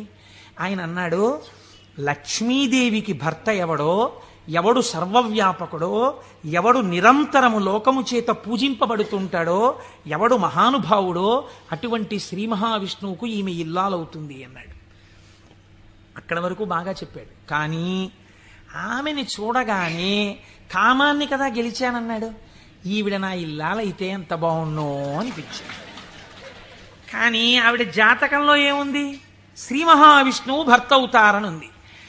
ఈ అమ్మాయికి పెళ్లి ఎలా చేద్దాం అనుకుంటున్నావు అని అడిగాడు. రేపు స్వయంవరం పెట్టామండి, స్వయంవరంలో ఈమె వరమాల వేస్తుంది అంటే విష్ణువు సాకారుడై వస్తాడు ఈ సభలోకి. ఇప్పుడు మళ్ళీ వెనక్కి తిరిగి వైకుంఠానికి వెళ్ళాడు. వెళ్ళి, అయ్యా ఎవరికైనా చెప్పుకుంటే కొంచెం సిగ్గుచేటుగా ఉంటుంది, నా మనస్సు ఆ శ్రీమతిని పెళ్లి చేసుకోవాలి అని ఉవ్విళ్ళు ఉరిపోతోంది, ఆమె నాకు దక్కకపోతే మన్మథబాణముల చేత చచ్చిపోతాను. ఎవరండి ఇంతకు ముందు వచ్చి చెప్పినప్పుడు ఏం చెప్పాడు? మన్మథబాణములను గెలిచి తపస్సునందు సిద్ధి పొందానని చెప్పినవాడు వెనక్కి తిరిగి వెంటనే వచ్చి చెప్తున్నాడు ఇది మాయా అంటే. చూడండి, ఆమె నా ఇల్లాలు కాకపోతే నేను మన్మథబాణములకు చచ్చిపోతాను. నన్ను బతికించవయ్యా, నేను బతకాలంటే నీ రూపం నాకు రావాలి, నీ రూపం నాకు వస్తే ఆమె నా మెళ్ళలో మాల వేస్తుంది, అప్పుడు పెళ్లి చేసుకుంటాను, అందుకని నీ రూపం నాకు ఇవ్వా అని అడిగాడు. అడిగితే ఆయన మహానుభావుడు శ్రీ మహావిష్ణువు, ఆయన ఎంత చమత్కారం చేశాడో చూడండి. హరియొసగెన్మునికి మనోహరమగు తన మేని రూపు నర్రు వరుకు బైహరి శిరసున్ కూరిచే, ఇది అరయక ముని కూరుచుండే అచట మురియుచున్. హరి శరీరాన్ని ఇచ్చాడు, హరిశిరస్సుని ఇచ్చాడు. హరి అంటే రెండర్థాలు. హరి అంటే పాపములను హరించే శ్రీ మహావిష్ణువు, హరి అంటే కోతి. హరి శరీరాన్ని కింద వరకు ఇచ్చాడు, కోతి తలకాయని పైనిచ్చాడు. నువ్వు హరి రూపాన్ని కదా అడిగావు, హరి రూపాన్ని ఇచ్చానన్నాడు. మాట తప్పనట్టు. ఆయన ఎంత తెలివైనవాడో చూడండి. ఈయనకేం కనపడుతుంది, ఇలా చూసుకున్నాడు. శ్రీ మహావిష్ణువు చేతులు, శ్రీ మహావిష్ణువు రంగు, శ్రీ మహావిష్ణువు కౌస్తుభం, ఆ వనమాల, ఆ పట్టుపంచ, ఆ కుర్చీళ్ళు అన్ని శ్రీ మహావిష్ణువు. తన ముఖం తనకు కనపడదుగా. అద్దంలో చూసుకోవడానికి శ్రీమతి దగ్గరికి వెళ్ళిపోవాలి ముందు, స్వయంవరం అయిపోతే. అందుకని గబగబా వెళ్ళిపోయాడు. వెళ్ళిపోయి ఆ స్వయంవరంలో ఒక ఆసనం మీద కూర్చున్నాడు. ఇద్దరు రుద్రపార్షదులు అటు ఇటు కూర్చున్నారు. వాళ్ళు అన్నారు, వీడెవడరా శ్రీ మహావిష్ణువులా పంచకట్టుకున్నాడు, మాలలు వేసుకున్నాడు, ఇటు ఆ కౌస్తుభం పెట్టుకున్నట్టు అలా పెట్టుకున్నాడు, ఆ వనమాల వేసుకున్నట్టు వేసుకున్నాడు, పైన కోతి మొహం, వీడిని ఎవరు పెళ్లి చేసి ఎలా శ్రీమతి మాల వేస్తుంది, ఇటు ఇలా వచ్చాడేమిటి అంటున్నారు. ఆయనకి ఎంతసేపు యావని వినిపిస్తోందంటే నా మెళ్ళో మాల వేసేస్తుందని కుళ్ళిపోయి వీళ్ళు ఇలా అనుకుంటున్నాడు. ఆ శ్రీమతి దండ పట్టుకుని దగ్గరికి వచ్చింది. తీరా దండ పట్టుకుని దగ్గరికి వచ్చేటప్పటికి కాళిదాస మహాకవి వర్ణిస్తారులేండి. ఆ ఇందుమతీదేవి దండ పట్టుకుని ఎవరి దగ్గరికి వెడితే వాళ్ళకి పగటిపూటలా అనిపించింది. ఎందుకంటే ఆవిడ యొక్క వెలుతురులో వాళ్ళు ప్రకాశించారు. ఆ తర్వాత కొంచెం ముందుకెళ్ళేటప్పటికి ఆవిడ వెళ్ళిపోయింది, వీళ్ళు చీకట్లో ఉండిపోయేవారు. నాకు కొన్ని ఆశ్చర్యంగా ఉంటాయి. నేను ఇంట్లోకి వెళ్ళేటప్పటికి కరెంటు పై చీకటిగా ఉంది. మా అమ్మాయి ఒక ఛార్జింగ్ లైట్ పట్టుకుని వచ్చి ఆ వెలుతురులో, నాన్నగారండి మిమ్మల్ని నేను వెలుతురులోకి తీసుకొస్తున్నాను అంది. చాలా గొప్ప మాట అమ్మా అన్నాను. అంటే ద్వంద్వార్థములతో మాట్లాడింది. చాలా సంతోషం తల్లి, పోన్లే నా కూతురి చేత నేను వెలుగులోకి వచ్చినా చాలా గొప్పవాడిని కదా. అందుచేత ఆయన అలా ఆ శ్రీమతి దగ్గరికి వచ్చింది. దగ్గరకు వస్తే నాకే మాల వేస్తుంది అని సంతోషపడిపోయాడు ఆయన. ఆ పాపం నా శిరస్సు అందదేమో అని కొంచెం వంచాడు. ఆవిడ ఇలా చూసి భృకుటి ముకులించి, ఏమిటి కోతి శిరస్సు ఏమిటి, రూపం ఏమిటి అనుకుని వెళ్ళిపోయాడు. ఈలోగా రావలసిన శ్రీహరి రాజకుమారుడి వేషంలో వచ్చాడు. ఆవిడ గుర్తుపట్టింది, మాల తీసుకెళ్లి శ్రీమన్నారాయణుడి మెడలో వేసేసింది. ఈవిడ్ని తీసుకుని ఆయన చక్కబోయాడు వైకుంఠానికి. ఈయనకి ఎక్కడ లేని బాధ కలిగింది. ఈలోగా పక్కనున్న రుద్రపార్షదులు ఇద్దరు అన్నారు, ఏమయ్యా నీకు ముందే చెప్పాం, కోతి మొహం వేసుకుని సభలోకి వచ్చావేమిటయ్యా అని, నిన్నెవరు పెళ్లి చేసుకుంటారనుకున్నావయ్యా అన్నారు. అనేటప్పటికీ వాళ్ళిద్దరికీ కూడా మీరు రాక్షసయోనుల యందు జన్మించెదరుగాక అని శపించాడు. తప్పెవరిది? ఒప్పు చెప్పిన వాళ్ళెవరు? ఒప్పు చెప్పిన వాడికి తపఫలితంతో శాపం ఇచ్చాడు. మాయా ప్రభావము కామక్రోధముల యందు ఎలా తిప్పుతుందో చూడండి. శపిస్తే వాళ్ళెటువంటి స్థితిలో ఉన్నారు? ఇదంతా శివేచ్ఛ అని వాళ్ళు నమ్మారు. ఇది పరమభక్తి. వాళ్ళకి ఆ కష్టమే వచ్చినా ఇది కూడా ఈశ్వర శాసనమే అనుకున్నారు. వాళ్ళుట వారులు జ్ఞానధనము చేకూరిన వారౌటమదిని కుందకయే శివేచ్ఛారీతి నడచునని అన్నారదునిన్ దూరరైరి నడచి రెచటికో. వాళ్ళు ఇదేమిటయా మమ్మల్ని ఇలా శపించావు, నువ్వు కోతి మొహం పెట్టుకుని వచ్చి అని చెప్పి తిరిగి శపించకుండా ఇది కూడా శివేచ్ఛే అని వాళ్ళు వెళ్ళిపోయారు. వాళ్ళు మహాజ్ఞానులు. ఇప్పుడు ఈయన గబగబా మళ్ళీ వైకుంఠానికి వెళ్ళాడు. వైకుంఠానికి వెళ్ళి, ఎంత పనిచేశావయ్యా శ్రీమన్నారాయణ, నీ రూపం నాకు ఇమ్మని అడిగాను, హరి రూపం ఇమ్మని అడిగితే హరి రూపం హరి శిరస్సు కోతి శిరస్సు పెట్టావు. దానివల్ల శ్రీమతిని నువ్వు పెళ్లి చేసుకున్నావు, నాకు కాకుండా చేశావు. నన్ను ఎంత అవమానాలు పాలు చేశావు. ఇది రేపు పొద్దున శివపురాణంలోకి ఎక్కేస్తుంది. ఓ చేతకాని కోటేశ్వరరావు చెప్పడం మొదలెట్టేస్తాడు. నా బతుకు బజార్లో పెట్టేశావు నిన్ను వచ్చి అడిగినందుకు. ఎంత రహస్యంగా అడిగాను, దానికి ఎంత కథ సృష్టించావు. చూడు నా కడుపు ఎంత మండిపోతుందో. మరియున్ వానర ముఖమును సరియని నాకిచ్చినట్టి చందమునకు వానరులే శరణం బౌదురు నరుడవు నీ వగుచు వగగ నంగల అవని.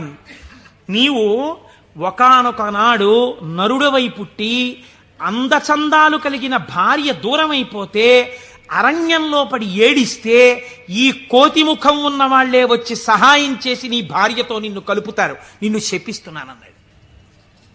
మహానుభావుడు కనుక శ్రీమన్నారాయణుడు దాన్ని కూడా లోకానికి ధర్మ మార్గం నేర్పడానికి రామావతారమునందు సీతావియోగంగా తీసుకున్నారు. ఇప్పుడు ఈ శాపవచనాన్ని కూడా విడిచిపెట్టేశాడు. ఇద్దరిని శపించేశాడు, భగవంతుణ్ణే శపించాడు, రుద్రపార్షదుల్ని శపించాడు, కామమునకు వశుడయ్యాడు. ఇప్పుడు స్వస్థత కలిగింది. ఏమిటి నేను పొందింది అనుకున్నాడు. చిచ్చి చిచ్చి, ఎక్కడి నా జన్మ, ఎక్కడి తపస్సు, ఎక్కడి మహతి. ఆనాడు శంకరుడు చెప్పాడు, నేను గెలిచానని అనకు, అనద్దు, ప్రత్యేకించి వైకుంఠంలో ఈ మాట చెప్పకు సుమా అని చెప్పాడు ఆయన. అక్కడే చెప్పాను. కాబట్టి శివవాక్కు గురువాక్కు, ఏది అనకురా, ఏదైనా ఈశ్వరుడు ఇచ్చాడను నీకు ఇబ్బంది ఉండదు. అంటే వీడు ఏదైనా సాధించేటప్పటికీ నాది అంటాడు, ఏదైనా పోయేటప్పటికి దిక్కుమాల దేవుడు ఏం చేశాడు నాకంటాడు. రెండూ పాపకర్మలే. కాబట్టి ఇప్పుడు ఆ మాయ తొలగింది. ఇప్పుడు శ్రీమన్నారాయణుడిని చూసి అన్నాడు, ఎట్లు మహాత్మా నిన్ను శపించిన దోషము నాకు బాయు, నీ వెట్లు భరించి యొందగల వీచెడు తాపసి ఏవయైన ఈ తిట్లు సహింపరానివిక, తీండ్రపుటల్కను ముక్క ముక్క యౌనట్లుగా నన్ను చెండదగు, అండజకేతన చక్రధార చేన్.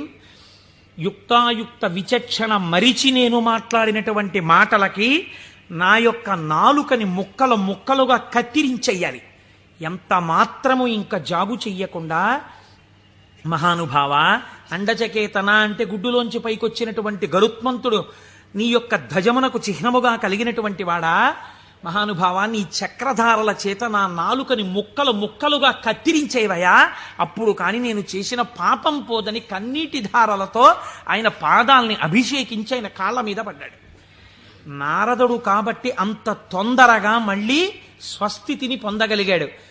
మనం కొన్ని కోట్ల కోట్ల జన్మలు తిరుగుతుంటాం. మీరు చూడండి, రామాయణంలో సీతావియోగానికి కారణమైంది ఒక రజకుడి మాట. అదే రజకుడు మళ్ళీ ద్వాపర యుగంలో రజకుడిగా వచ్చాడు. కృష్ణ భగవానుడు వెళ్ళి 4 చీరలు ఇవ్వయా, పంచెలు ఇవ్వయా, కట్టుకుంటానన్నాడు.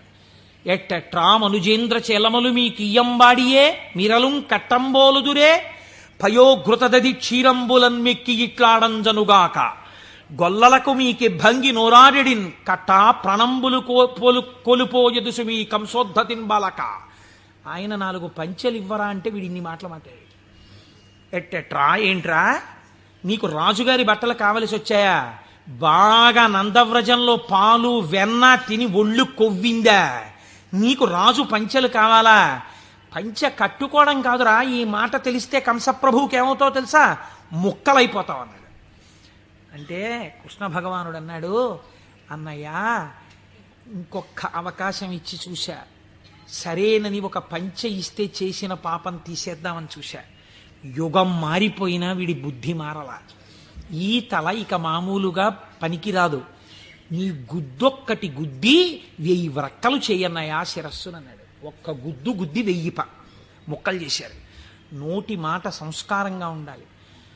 మాట సంస్కారంగా ఉండడం మొదట నేర్చుకుంటే చాలా తప్పులు దిద్దబడిపోతాయి. అందుకే శివుడు చెప్పింది ఈ మాట వైకుంఠంలో చెప్పకు. నీవు ఏది చేసినా ఈశ్వర ప్రజ్ఞకి ముడిపెట్టు.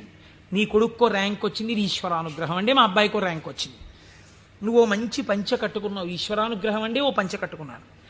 నువ్వు ఒక ఉపన్యాసం చెప్పగలిగావు, అది పరమేశ్వరానుగ్రహం అండి. నా చేత ఒక ఉపన్యాసం చెప్పించాడు, ఈశ్వరానుగ్రహం అండి. నేను శివమహాపురాణం వినగలిగాను అను.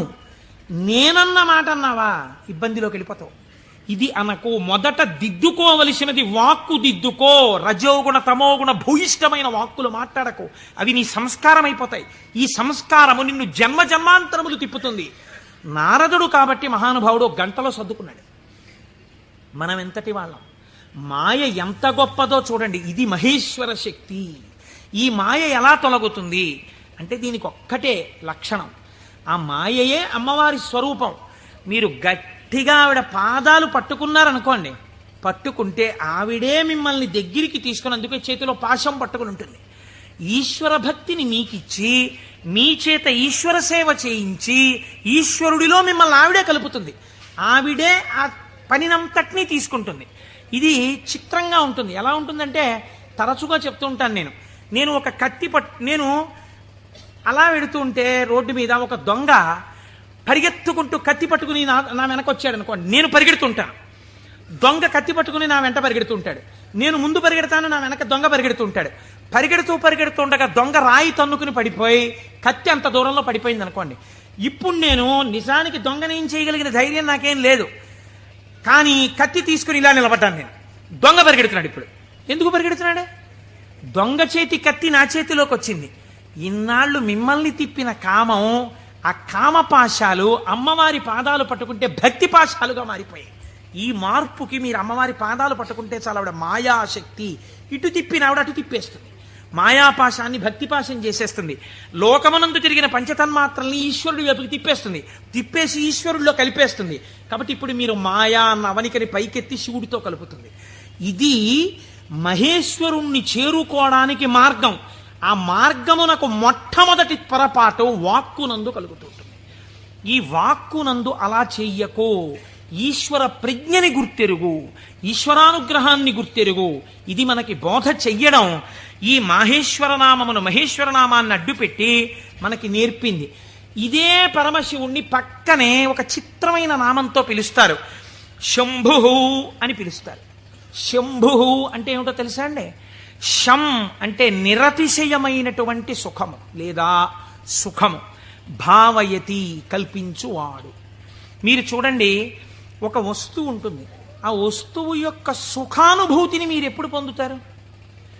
ఒక వస్తువు యొక్క సుఖానుభూతిని మీరు ఎప్పుడు పొందగలరు అంటే ఆ వస్తువు మీ చేత అనుభవింపబడినప్పుడు. ఉదాహరణకి నాకు ఒక లడ్డు అంటే చాలా ఇష్టం అనుకోండి. ఆ లడ్డూని తీసుకొచ్చి మీరు ఇలా చూపించి, కోటేశ్వరారు మీకోసమే తెచ్చాం ఈ లడ్డు అన్నారనుకోండి. నేను ఆ లడ్డూని ఇలా చూసి నా కోరిక తీరిపోయి అంటానా? అనను. మీకోసమే అన్న చేతిలో పెట్టారు, చాలా బాగుంది అని ఇలా పెట్టుకుని తినబోతాను. తినకండి, మీకు ఈ లడ్డు ఎందుకు తెచ్చానో మీకు శుభవార్త చెప్పాలి, అది చెప్పాక తిందురు కానీ. ఇప్పుడు నా కోరిక తీరిపోయిందా? తీరలేదు. ఆయన శుభవార్త చెప్పబోతుంటే సెల్ ఫోన్ మోగింది. ఉండండి చెప్తాను అని అక్కడికి వెళ్ళి గంట సేపు మాట్లాడుతున్నాడు. లడ్డు ఇలాగే ఉంది, నేను ఇలాగే ఉన్నాను, తీరిందా? తీరలేదు. ఆయన తర్వాత వచ్చి ఏదో చెప్పి ఇప్పుడు తినండి అన్నాడు. ఇప్పుడు నేను దాన్ని తీసి ఇలా నాలుక మీద పెట్టుకుని అలా పడేశాను. గభాలన కంట్లో ఏదో పడి ఇలా అన్నాను, అది కింద పడింది. తీరిందా నా కోరిక? తీరలేదు. నాలుక మీద పడింది రెండో ముక్క, అమ్మయ్యా అన్నాను, ఇప్పుడు నా కోరిక తీరింది కదండి. వస్తువు ఉండడానికి, అది మీ అనుభూతిగా మారడానికి మధ్యలో చాలా తేడా ఉంటుంది. ఈ శక్తి మీ యందు నిలబెట్టేవాడు ఈశ్వరుడు. అందుకే ద్రాపే అంధస్సస్పతే దరిద్రం నీలలోహిత అంటుంది రుద్రాధ్యాయం. సుఖమునకు కావలసిన వస్తువు ఉండడం వేరు, సుఖముగా బ్రతకడం వేరు. ఒకడు కోటీశ్వరుడు ఉంటాడు, కానీ వాడు నిన్న రాత్రి మిగిలిపోయినటువంటి చద్దన్నాన్ని ఇవాళ మధ్యాహ్నం పులిసిపోయిన పెరుగుతో తింటాడు. కేవలం సుఖానుభవం కాదు, లోకములు 3 రకాలుగా ఉంటాయి. ఒక లోకము కేవలము సుఖాలు అనుభవించడానికే ఉంటుంది, స్వర్గాది లోకములు. అక్కడ దుఃఖము యొక్క స్పర్శ ఉండదు, సుఖాలు అనుభవిస్తారు. ఇంకొక లోకం ఉంటుంది, అక్కడ సుఖం అన్నది ఉండదు, ఎప్పుడు ఏడుపులు, పెడబబ్బలు, కేకలు, అరుపులు, భయంకరంగా ఉంటుంది. అది నరకం. సుఖం దుఃఖం 2 ఉంటాయి. ఓ రోజున తప్పట్లు కొట్టేస్తూ పొంగిపోతూ నేనే అంటుంటాడు, ఇంకో రోజున కుమిలిపోతూ ఏడుస్తూ ఉంటాడు. అదే భూలోకం. ఇక్కడ కొన్నాళ్ళు సుఖం, కొన్నాళ్ళు దుఃఖం. పొద్దున్న 10ంటికి సంతోషంగా ఉంటాడు, సాయంకాలం 4ంటికి ఏడుస్తూ ఉంటాడు. సుఖం దుఃఖం 2 అనుభవిస్తూ ఉంటాడు. సుఖ దుఃఖములు 2 ఉన్న భూలోకమునందు మీరున్నారు.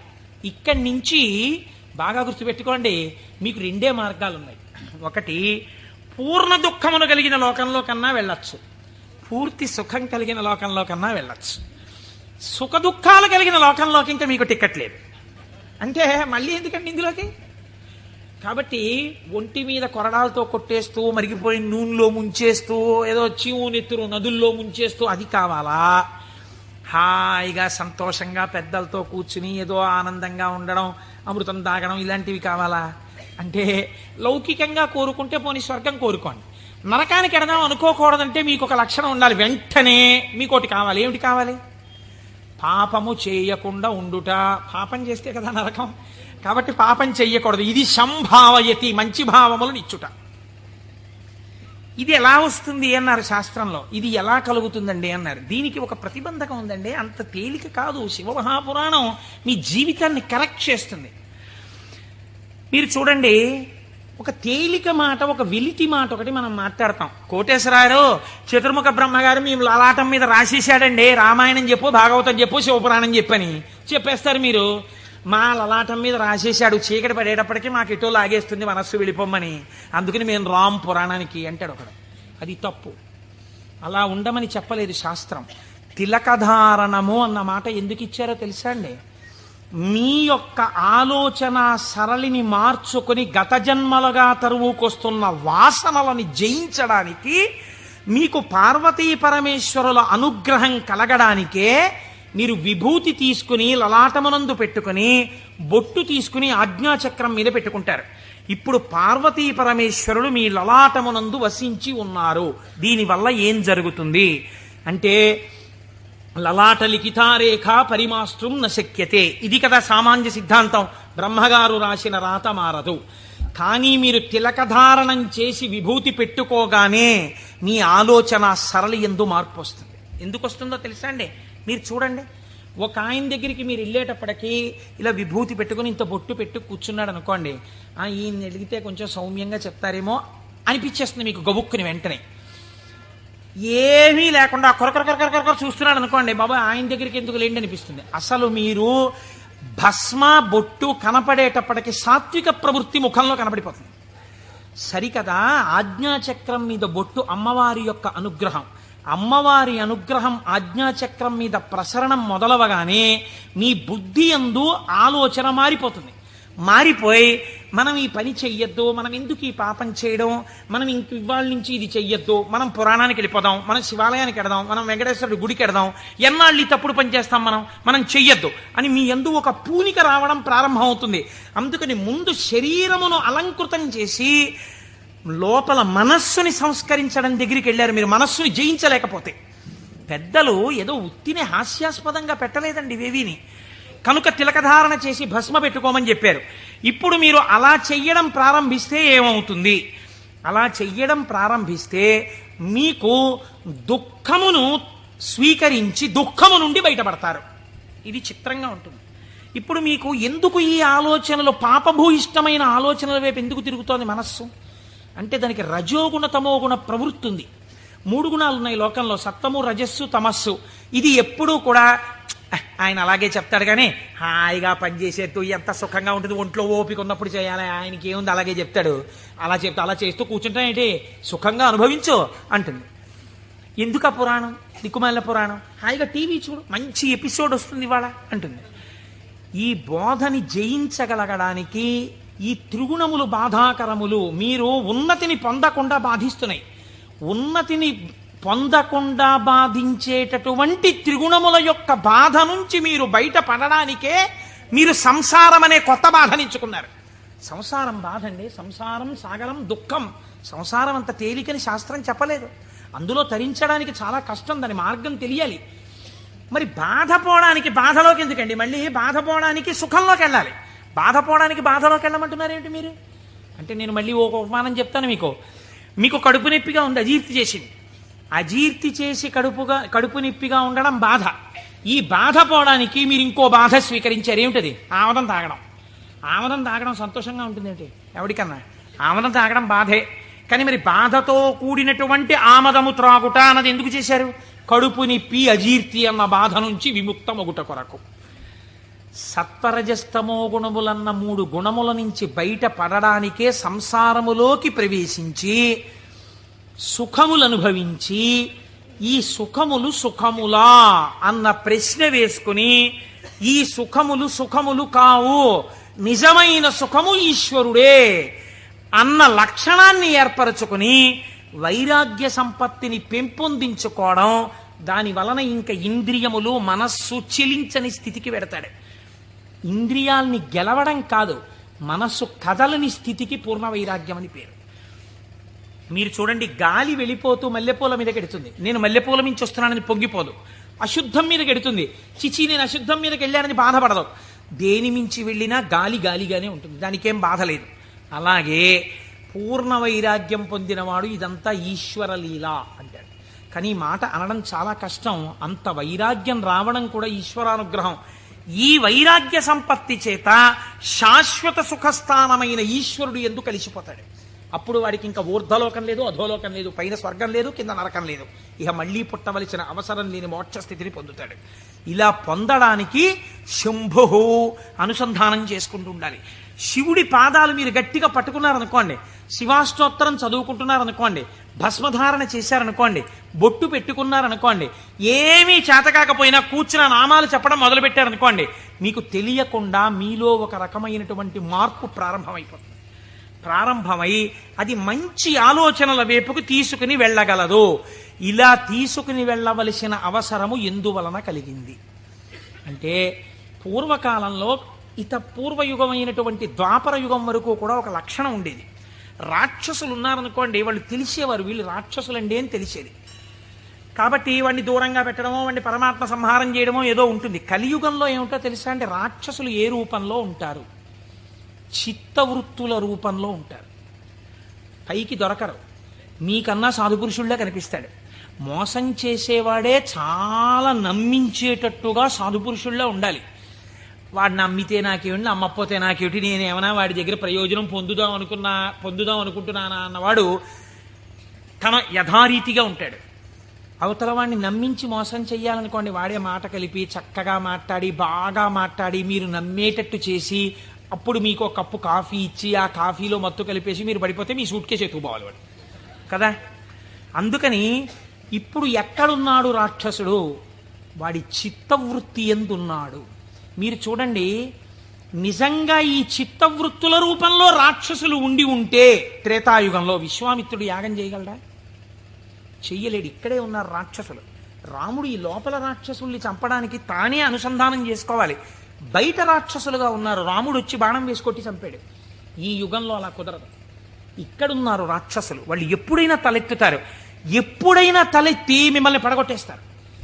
ఎప్పుడైనా పడగొట్టేయగలరు. ఎప్పుడైనా పడగొట్టేసేటటువంటి రాక్షసులు ఇక్కడే చిత్తవృత్తుల రూపంలో ఉన్నారు.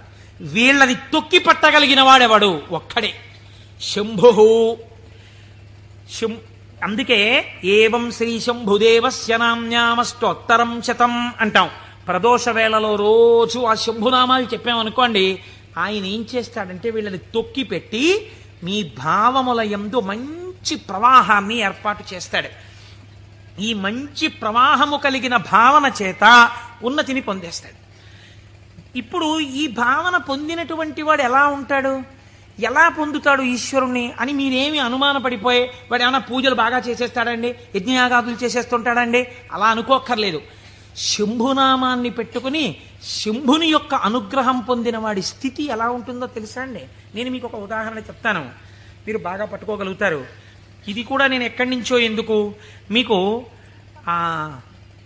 రుద్ర పశుపతి నాయనార్ అని ఒక నాయనారు ఉన్నారు. 63 మంది నాయనార్లలో మనం సాధారణంగా ఏం చేస్తాం? రుద్రం చదవండి అన్నాం అనుకోండి, సన్యాసి కూడా రుద్రం చదవాలి. సన్యాసులు కూడా రుద్రం పారాయణ చెయ్యమని శాస్త్రం విధించింది. ఎందుకో తెలుసా అండి? అభిషేకం చేయకపోయినా రుద్రాన్ని పారాయణ చేస్తే వెంటనే పాపాలు పటాపంచలవుతాయి. ఆ పశుపతి నాయనారికి ఒక లక్షణం ఉండేది. ఆయన రోజు కూర్చుని రుద్రాధ్యాయం చదువుతూ ఉండేవాడు. చదువుతున్నప్పుడు ఆయనకు ఒక అనుమానం వచ్చింది. ఏమిటా అనుమానం? అందులో మేఘ్యాయచ విద్యుచ్ఛాయచ వృక్షాయచ హరిత్యాయచ లోప్యాయచ ప్రవాహ్యాయచ ఫేన్యాయచ సికత్యాయచ ఈ మాటలు ఉన్నాయి. ఇవన్నీ ఈశ్వరుడే అన్నారు. అంటే నీరు ఈశ్వరుడు, నీటి మీద నురుగు ఈశ్వరుడు, చెట్టు ఈశ్వరుడు, చెట్టు మీద పిట్ట ఈశ్వరుడు, చెట్టులో ఆకుపచ్చతనం ఈశ్వరుడు. మనం ఏం చేస్తాం? మేము అభిషేకం చేయించుకుంటున్నామండి అని వెళ్ళి కూర్చుంటాం. శివాలయంలో ఉన్న అర్చక స్వామి ఏదో మహన్యాసం అని చెప్పి నారుద్రో రుద్రమచ్చ ఎత్తుని పాప ఆయన మహన్యాసం చేయిస్తాడు. చేయించిన తర్వాత మీరేవో పాలు పెరుగు పంచదార పళ్ళరసాలు పట్టుకెడతారు. ఆయన రుద్రాధ్యాయం చదువుతూ పోసేస్తాడు. పోసి అభిషేకం చేస్తుంటాడు. మీరేం చేస్తారు? మీకు అది ఏమిటో తెలియదు కదా, అర్థం కాదు. అర్థం కాకపోవడం వల్ల తేలిగ్గా వచ్చేది ఏంటంటే నిద్ర. కాబట్టి చాలా అమరికగా మనకి దొరికేది ఏమిటంటే బ్రహ్మదండం మహర్షులకు ఎలా ఉంటుందో అలా మోచేతిని తొడకి పెట్టి ఈ చేతిని ఇలా పెట్టి చక్క చెంప చేస్తే చాలు, అలా పడుకోవచ్చు, నిద్రపోతాడు. మళ్ళీ ఆయన ఎక్కడో గంట ఏదో కొడతాడు, కొడితే తెలివి వస్తుంది. తెలివి వచ్చాక మళ్ళీ పాపం తాపత్రయం ఉండదని నేను అన్నాం. మళ్ళీ ఓసారి లేచి ఏదో చేస్తున్నాడు, అల్లరవుతోంది మళ్ళీ అని చెప్పేసి కాసేపు మళ్ళీ పడిపోతాడు. దీని వలన ఏమైనా ప్రయోజనం ఉందా? మీరు చేసిన అభిషేకమునందు నేను ఇలా అడిగానని మీరు ఏమనుకోకండి, నన్ను మన్నించండి. ఒక మెట్టు పైకెక్కడానికి కాలు ఇలా ఏమైనా లేచిందా మీకు ఉపాసనలో? అంటే నేను అభిషేకం చేయించుకోవద్దని, శివాలయానికి వెళ్ళొద్దని నేను చెప్పట్లా, చేయించుకోవాలి అరిష్టం పోవడానికి. కానీ మీ ఉపాసనలో మీరు ఓ మెట్టు ఎక్కారా? కాదు కదా. ఇది రుద్రం పారాయణ చేయడం అంటే ఇది. ఆయన అన్నాడు, ఆ నాయనారు ఆయనకు ఒక చిత్రమైనటువంటి ఆలోచన వచ్చింది. ఆయన తిరుమలయార్ అనబడేటటువంటి ప్రాంతంలో ఉండేవాడు.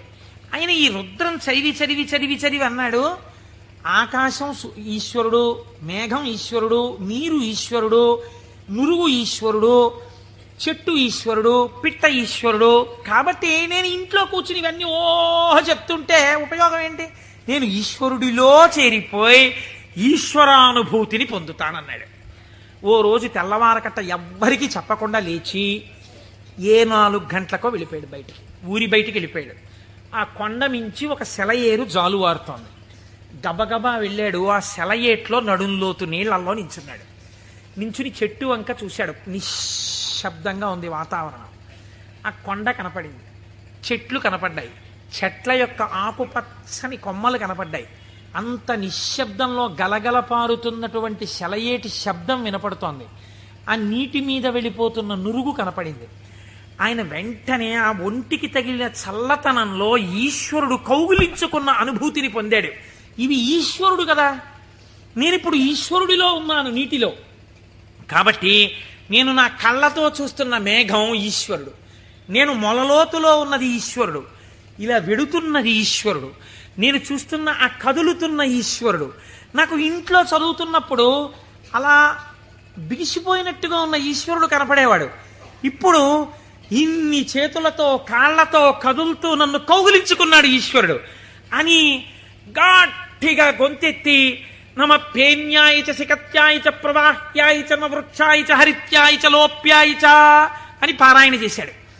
ఆ పారాయణ చేస్తూ ఆనందం అనుభవించేసి బయటికి రాలేక బయటికి వచ్చేవాడు. బయటికి వచ్చి ఒళ్ళు తుడిచేసుకుని పొడిబట్ట కట్టుకుని ఇంటికి వెళ్ళిపోయేవాడు. మళ్ళీ మధ్యాహ్నం అయ్యేది. ఆ చెరువు దగ్గరికి వెళ్ళి సంధ్యావందనం చేసుకుంటాననేవాడు. మళ్ళీ వెళ్ళిపోయి మళ్ళీ అందులో నించునేవాడు. మళ్ళీ శివుడు అబ్బా కదులుతున్నాడు.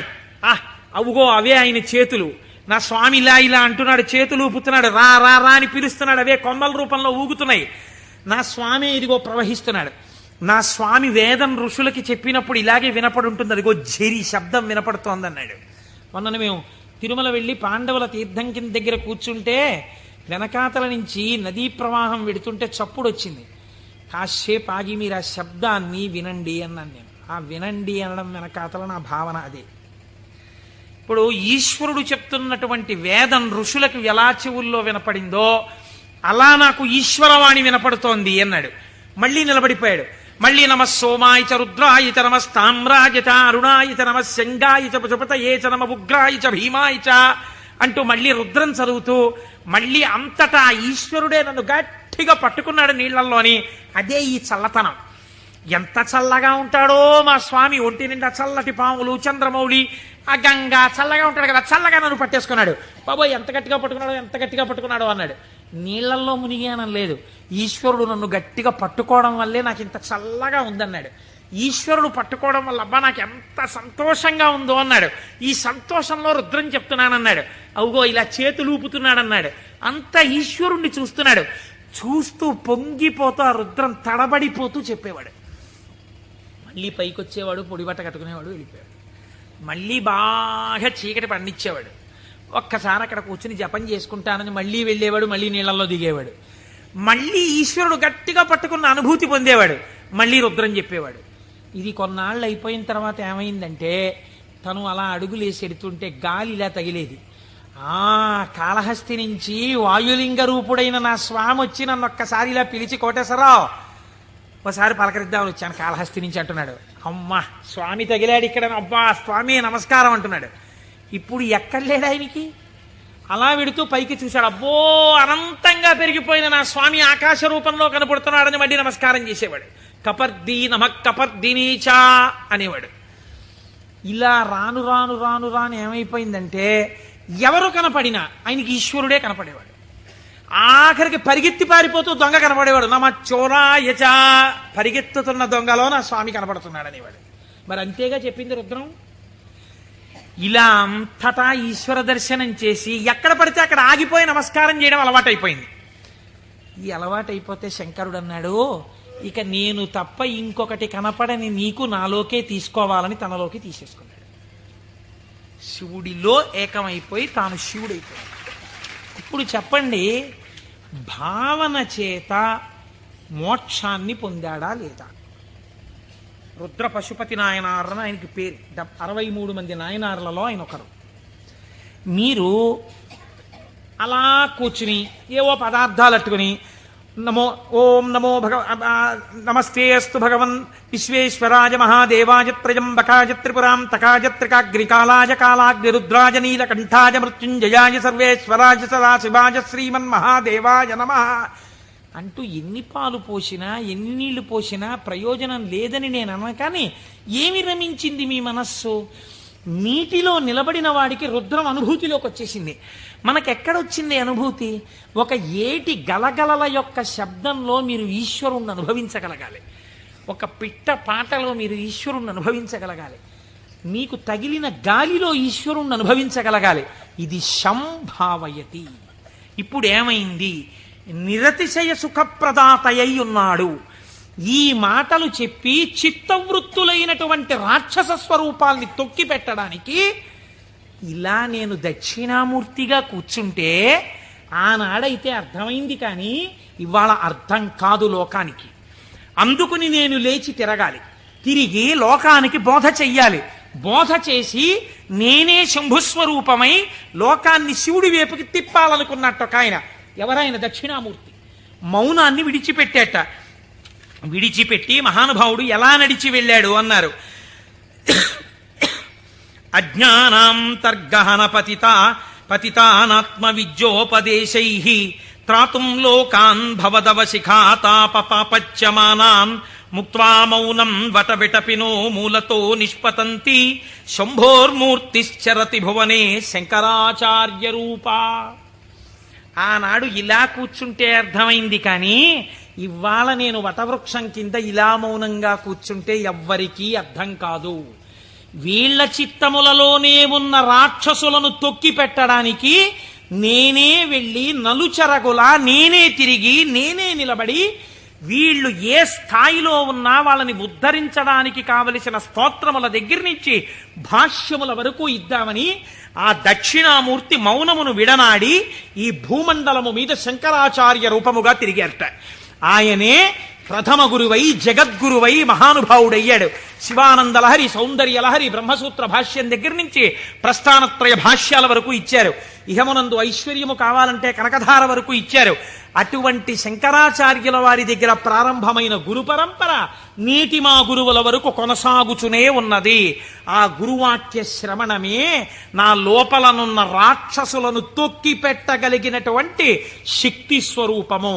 ఆ గురువు మాట నేను విన్నానా అంతే. ఆ చిత్తవృత్తులు నన్నేం చేయలేవు, ఆ రాక్షసులు నన్నేం చెయ్యలేరు. సంభావయతి, నా యందు మంచి భావములు ప్రవేశించి ఈశ్వరాభిముఖుడనై శం నిరతిశయ సుఖస్వరూపమైన శివుని యందు కలిసి నేనే శివుడనగుచున్నాను.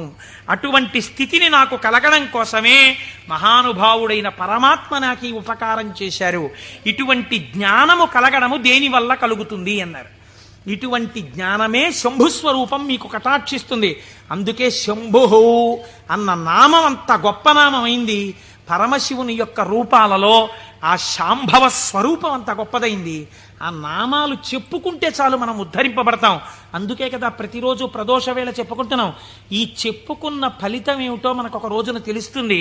తెలిసిన రోజున అయ్యా మనం ఎంత అదృష్టవంతులను, ఆ రోజున నామం చెప్పుకున్నాం అనుకుంటాం. మనకి పెద్దలు ఒక మాట చెప్తారు, శరీరమునందు ఆరోగ్యం లుప్తమవుతోంది అనుకోండి, ఆరోగ్యము మళ్ళీ పొందికగా కుదరాలంటే ఒక్కరి వలన మాత్రమే కుదురుతుంది. సూర్యోపాసన చెయ్యాలి, ఆదిత్య హృదయం చదువుకోవాలి. ఆరోగ్యం భాస్కరాదిచ్చేత్, శరీర ఆరోగ్యము మనస్సు ప్రశాంతముగా ఉండుట సూర్య భగవానుని యొక్క అనుగ్రహము వలన కలుగుతుంది. శ్రియమిచ్చేత్ హుతాశనం. ఇవాళే పొద్దున నేను ఒక ఉపనయనానికి వెళ్ళాను. ఆ ఉపనయనానికి వెళ్ళినప్పుడు మా దొరగారితో, చూశారా దొరగారు అగ్నిహోత్రాన్ని ఎలా ప్రార్థన చేస్తారో అని మా దొరగారికి చెప్తూ అక్కడ కూర్చున్నాను. ఆ అగ్నిహోత్రం చేసినప్పుడు అగ్ని కార్యం చేస్తూ ఆ అగ్నిహోత్రాన్ని అడుగుతారు, నాకు ఇవన్నీ, ఈ వీర్యము, ఈ పరాక్రమము, ఈ ఐశ్వర్యము, ఈ ధనము, ఈ సంపత్తి, ఇవన్నీ కూడా నాకు ఆ హుతాశన నాకు ఇయ్యి అనగా, ఓ అగ్నిహోత్రమా నువ్వు నాకు కటాక్షించు అని అడుగుతారు. అందుకే అగ్ని కార్యం చెయ్యడానికి సమర్థత కలిగిన వాడైతే తానే అగ్ని కార్యం చేస్తాడు. నాకు లేదు అగ్ని కార్యం చెయ్యగలిగిన సమర్థత, ఏం చెయ్యాలి అన్నారు. ఇప్పుడు మీకు నేను ఒక ఉదాహరణ చెప్తా. రేపు ఫిబ్రవరి 11వ తారీఖున సుబ్రహ్మణ్యేశ్వర స్వామి వారి యొక్క హోమం జరుగుతుంది ఇక్కడ. ఆ హోమం జరిగినప్పుడు మీరు చెయ్యగలరా సుబ్రహ్మణ్య హోమం? ఆచంద్ర తారార్కం వంశం నిలబడాలి. ఎక్కడో ఒక చోట వంశం ఆగిపోయే ప్రమాదం రావచ్చు. కానీ ఒక్కసారి ఎవడు సుబ్రహ్మణ్యుడి కావిడి భుజం మీద పెట్టుకున్నాడో, సుబ్రహ్మణ్యుడికి హోమం చేశాడో, వాడి వంశం ఆగదు. అటువంటి ప్రతిబంధకం ఉంటే తొలగిపోతుంది. ఇప్పుడు మీకు రాదా హోమం చేయడం, మరి మీరేం చెయ్యాలి అంటే, కలియుగమునందు పురుషార్థమును వెచ్చించు. అందుకని టికెట్ పెడతారు. దాని మీద డబ్బులు సంపాదించడానికి కాదు. ఒక టిక్కెట్ పెడితే మీ ద్రవ్యాన్ని మీరు వినియోగించాలి. అది ఓ 1000 రూపాయలు అవుతుంది అనుకోండి, మీ దగ్గర 2000 పుచ్చుకోరు. ఎందుకు పుచ్చుకోకూడదు? అలా పుచ్చుకుంటే వీళ్ళు మోసం చేసినట్టు అవుతుంది. ఎంత అవసరమో అంత పుచ్చుకుంటారు. ఇప్పుడు మీరు ఈ ద్రవ్యం ఇచ్చి బాహ్య అంతఃశౌచమును పాటిస్తారు. అంటే స్నానం చేసి విభూతి పెట్టుకుని తిలకం పెట్టుకుని, లేదా మీరు ఏ సంప్రదాయమునందుంటే అటువంటి తిలకధారణ చేసి వచ్చి కూర్చుంటారు. ఆచార్యముఖేన మీ కొరకు ఆచార్యులు చేస్తారు. ఆ పదార్థములన్నింటి మీద మీ చెయ్యేసి మీ గోత్రనామాలు చెప్పి అక్కడ హోమం చేస్తారు. ఇప్పుడు ఈ హోమం ఎవరు చేసినట్టు? మీరు చేసినట్టు మీ ఖాతాలో పడిపోతుంది ఫలితం. కాబట్టి ఇప్పుడు ఏమవుతోంది?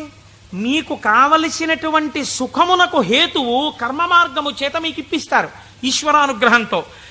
ఇలా శ్రియం, అది ఏ రకమైన ఐశ్వర్యమైనా దేని వలన కలుగుతుంది?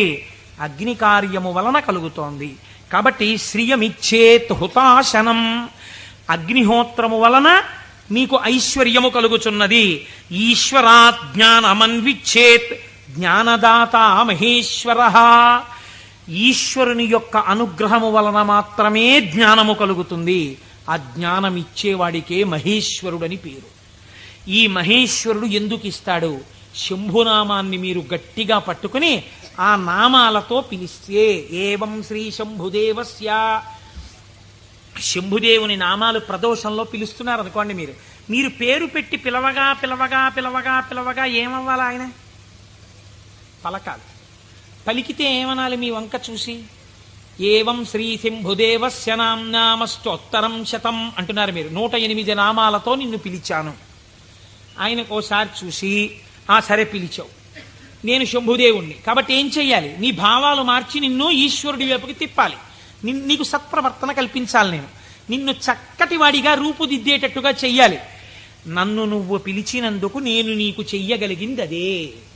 కాబట్టి ఇప్పుడు ఆయన మీకేం చేస్తాడు? ఇదే చేస్తాడు. మీరు ఆయన విసుక్కున్నా సరేనండి, లోకంలో ఒక నానుడు ఉంది, మీరు చూడండి. అమ్మా అమ్మా అమ్మా అన్నారు అనుకోండి, అమ్మ అంటుంది. ఆవిడ ఏదో పోపు వేయించుకుంటూ ఉంటుంది, అంటుంది. అమ్మా అమ్మా, బా ఏమిటి అమ్మా అమ్మా అమ్మా చెప్పు ఏమిటో. అమ్మ నిన్ననే కాలేజీకి వెళ్ళానా అని మొదలు పెడతాను. నువ్వు ముందు తెవులు చెప్దు కాని విలే, కాలేజ్ టైం అయిపోతుంది అవతల అని పోపెడతా. అది చిన్న బుచ్చుని అంటుంది పిల్ల. అంటే ఈ పోపెట్టేసి దగ్గరికి వచ్చి రా జడేస్తాను, ఇప్పుడు చెప్పు ఏమిటి చెప్తాననుకున్నావు? వినకూడదనుకున్నది అనేటప్పటికీ లొంగిపోయి, పోన్లే పాపం వింటే మాత్రం ఏమవుతుందని జడవేయుట అనేటటువంటి ఉపచారం చేస్తూ మరీ వింది అమ్మ. ఎందుకు వింది? 4 మాటలు అమ్మ అమ్మ అమ్మ అన్నందుకు వింది. ఎలా వింది? మీకు ఉపచారం కూడా చేస్తూ వింది. అలా మీరు రోజు ప్రదోషంలో ఏవం శ్రీ శంభుదేవస్య ని శివ శివ శివ శివ అంటే ఆయన ఏం చేస్తాడు? ఓసారో 2 సార్లు అనొచ్చు, 3వ మాట ఏమంటాడు? ఓ సర్లే ఇంక నిన్ను చక్కగా తీర్చిదిద్దుతాను, సరేనా, అందరూ పొంగిపోయేటట్టుగా నీ ప్రవర్తన మారుస్తానంటాడు. ఇలా రావడానికి 10 మాటలు ఆయన విసుక్కున్నా మనం పిలవాలి. ఆయన అలా విసుక్కునేవాడు కాడు. కాబట్టి మనం రోజు చెయ్యగలిగిందేట నామం చెప్పడమే. ఈ నామము చేత మీరు శంభుని యొక్క అనుగ్రహాన్ని పొందాలి. ఇది శం, ఈ లోకంలో సుఖం దగ్గర నుంచి నిరతిశయ సుఖం వరకు, ఊర్ధ్వలోక సుఖం వరకు ఎంత సుఖం ఉందని మీరు అనుకుంటున్నారో అన్ని సుఖాల్ని మీకు ఇవ్వడం. దీన్నే కామకోటి అని పిలుస్తారు. కామకోటి అంటే కంచి కామకోటి పీఠం అంటారు. కామకోటి అంటే ఇక్కడ కోరికలు ఇవ్వడంతో మొదలుపెట్టి కోరికలు లేకుండా చెయ్యడం వరకు తీసుకెళ్ళి, ఆ తర్వాత పుణ్యం ఇచ్చి, పుణ్యము వలన ఊర్ధ్వలోక ప్రాప్తి వరకు ఇచ్చి, తర్వాత మళ్లీ తిరిగి రానవసరము లేనటువంటి పునరావృత్తి రహిత శాశ్వత శివ సాయుధ్య స్థితి అనబడేటటువంటి మోక్ష స్థితి వరకు ఇయ్యగలిగినటువంటి అంచులన్నీ ఆవిడ చేత పరిపాలింపబడుతున్నాయి. ఆవిడ అవనిక ఎత్తి ఈ కామకోటిలో నిలబెడుతుంది. ఈ కోటిలో ఏ మెట్టు మీద నువ్వు నిలబడతావో దానికి తగినట్టుగా నిన్ను నిలబెట్టడానికి ఈ నామాలు, ఆ ఈశ్వరానుగ్రహము నిన్ను రక్షిస్తున్నాయి. నీకు రుద్రపశుపతి నాయనారు వృత్తాంతం ఒక్కటి ఉదాహరణగా సరిపోలేదా? రమించిన హృదయం అటువంటి భావం ఒక్కటి కలగగానే రమించిపోయిందంతే.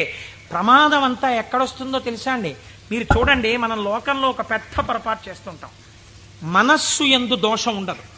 మనస్సు ఏ స్థానాన్నైనా వెతకడం దానికి అలవాటు.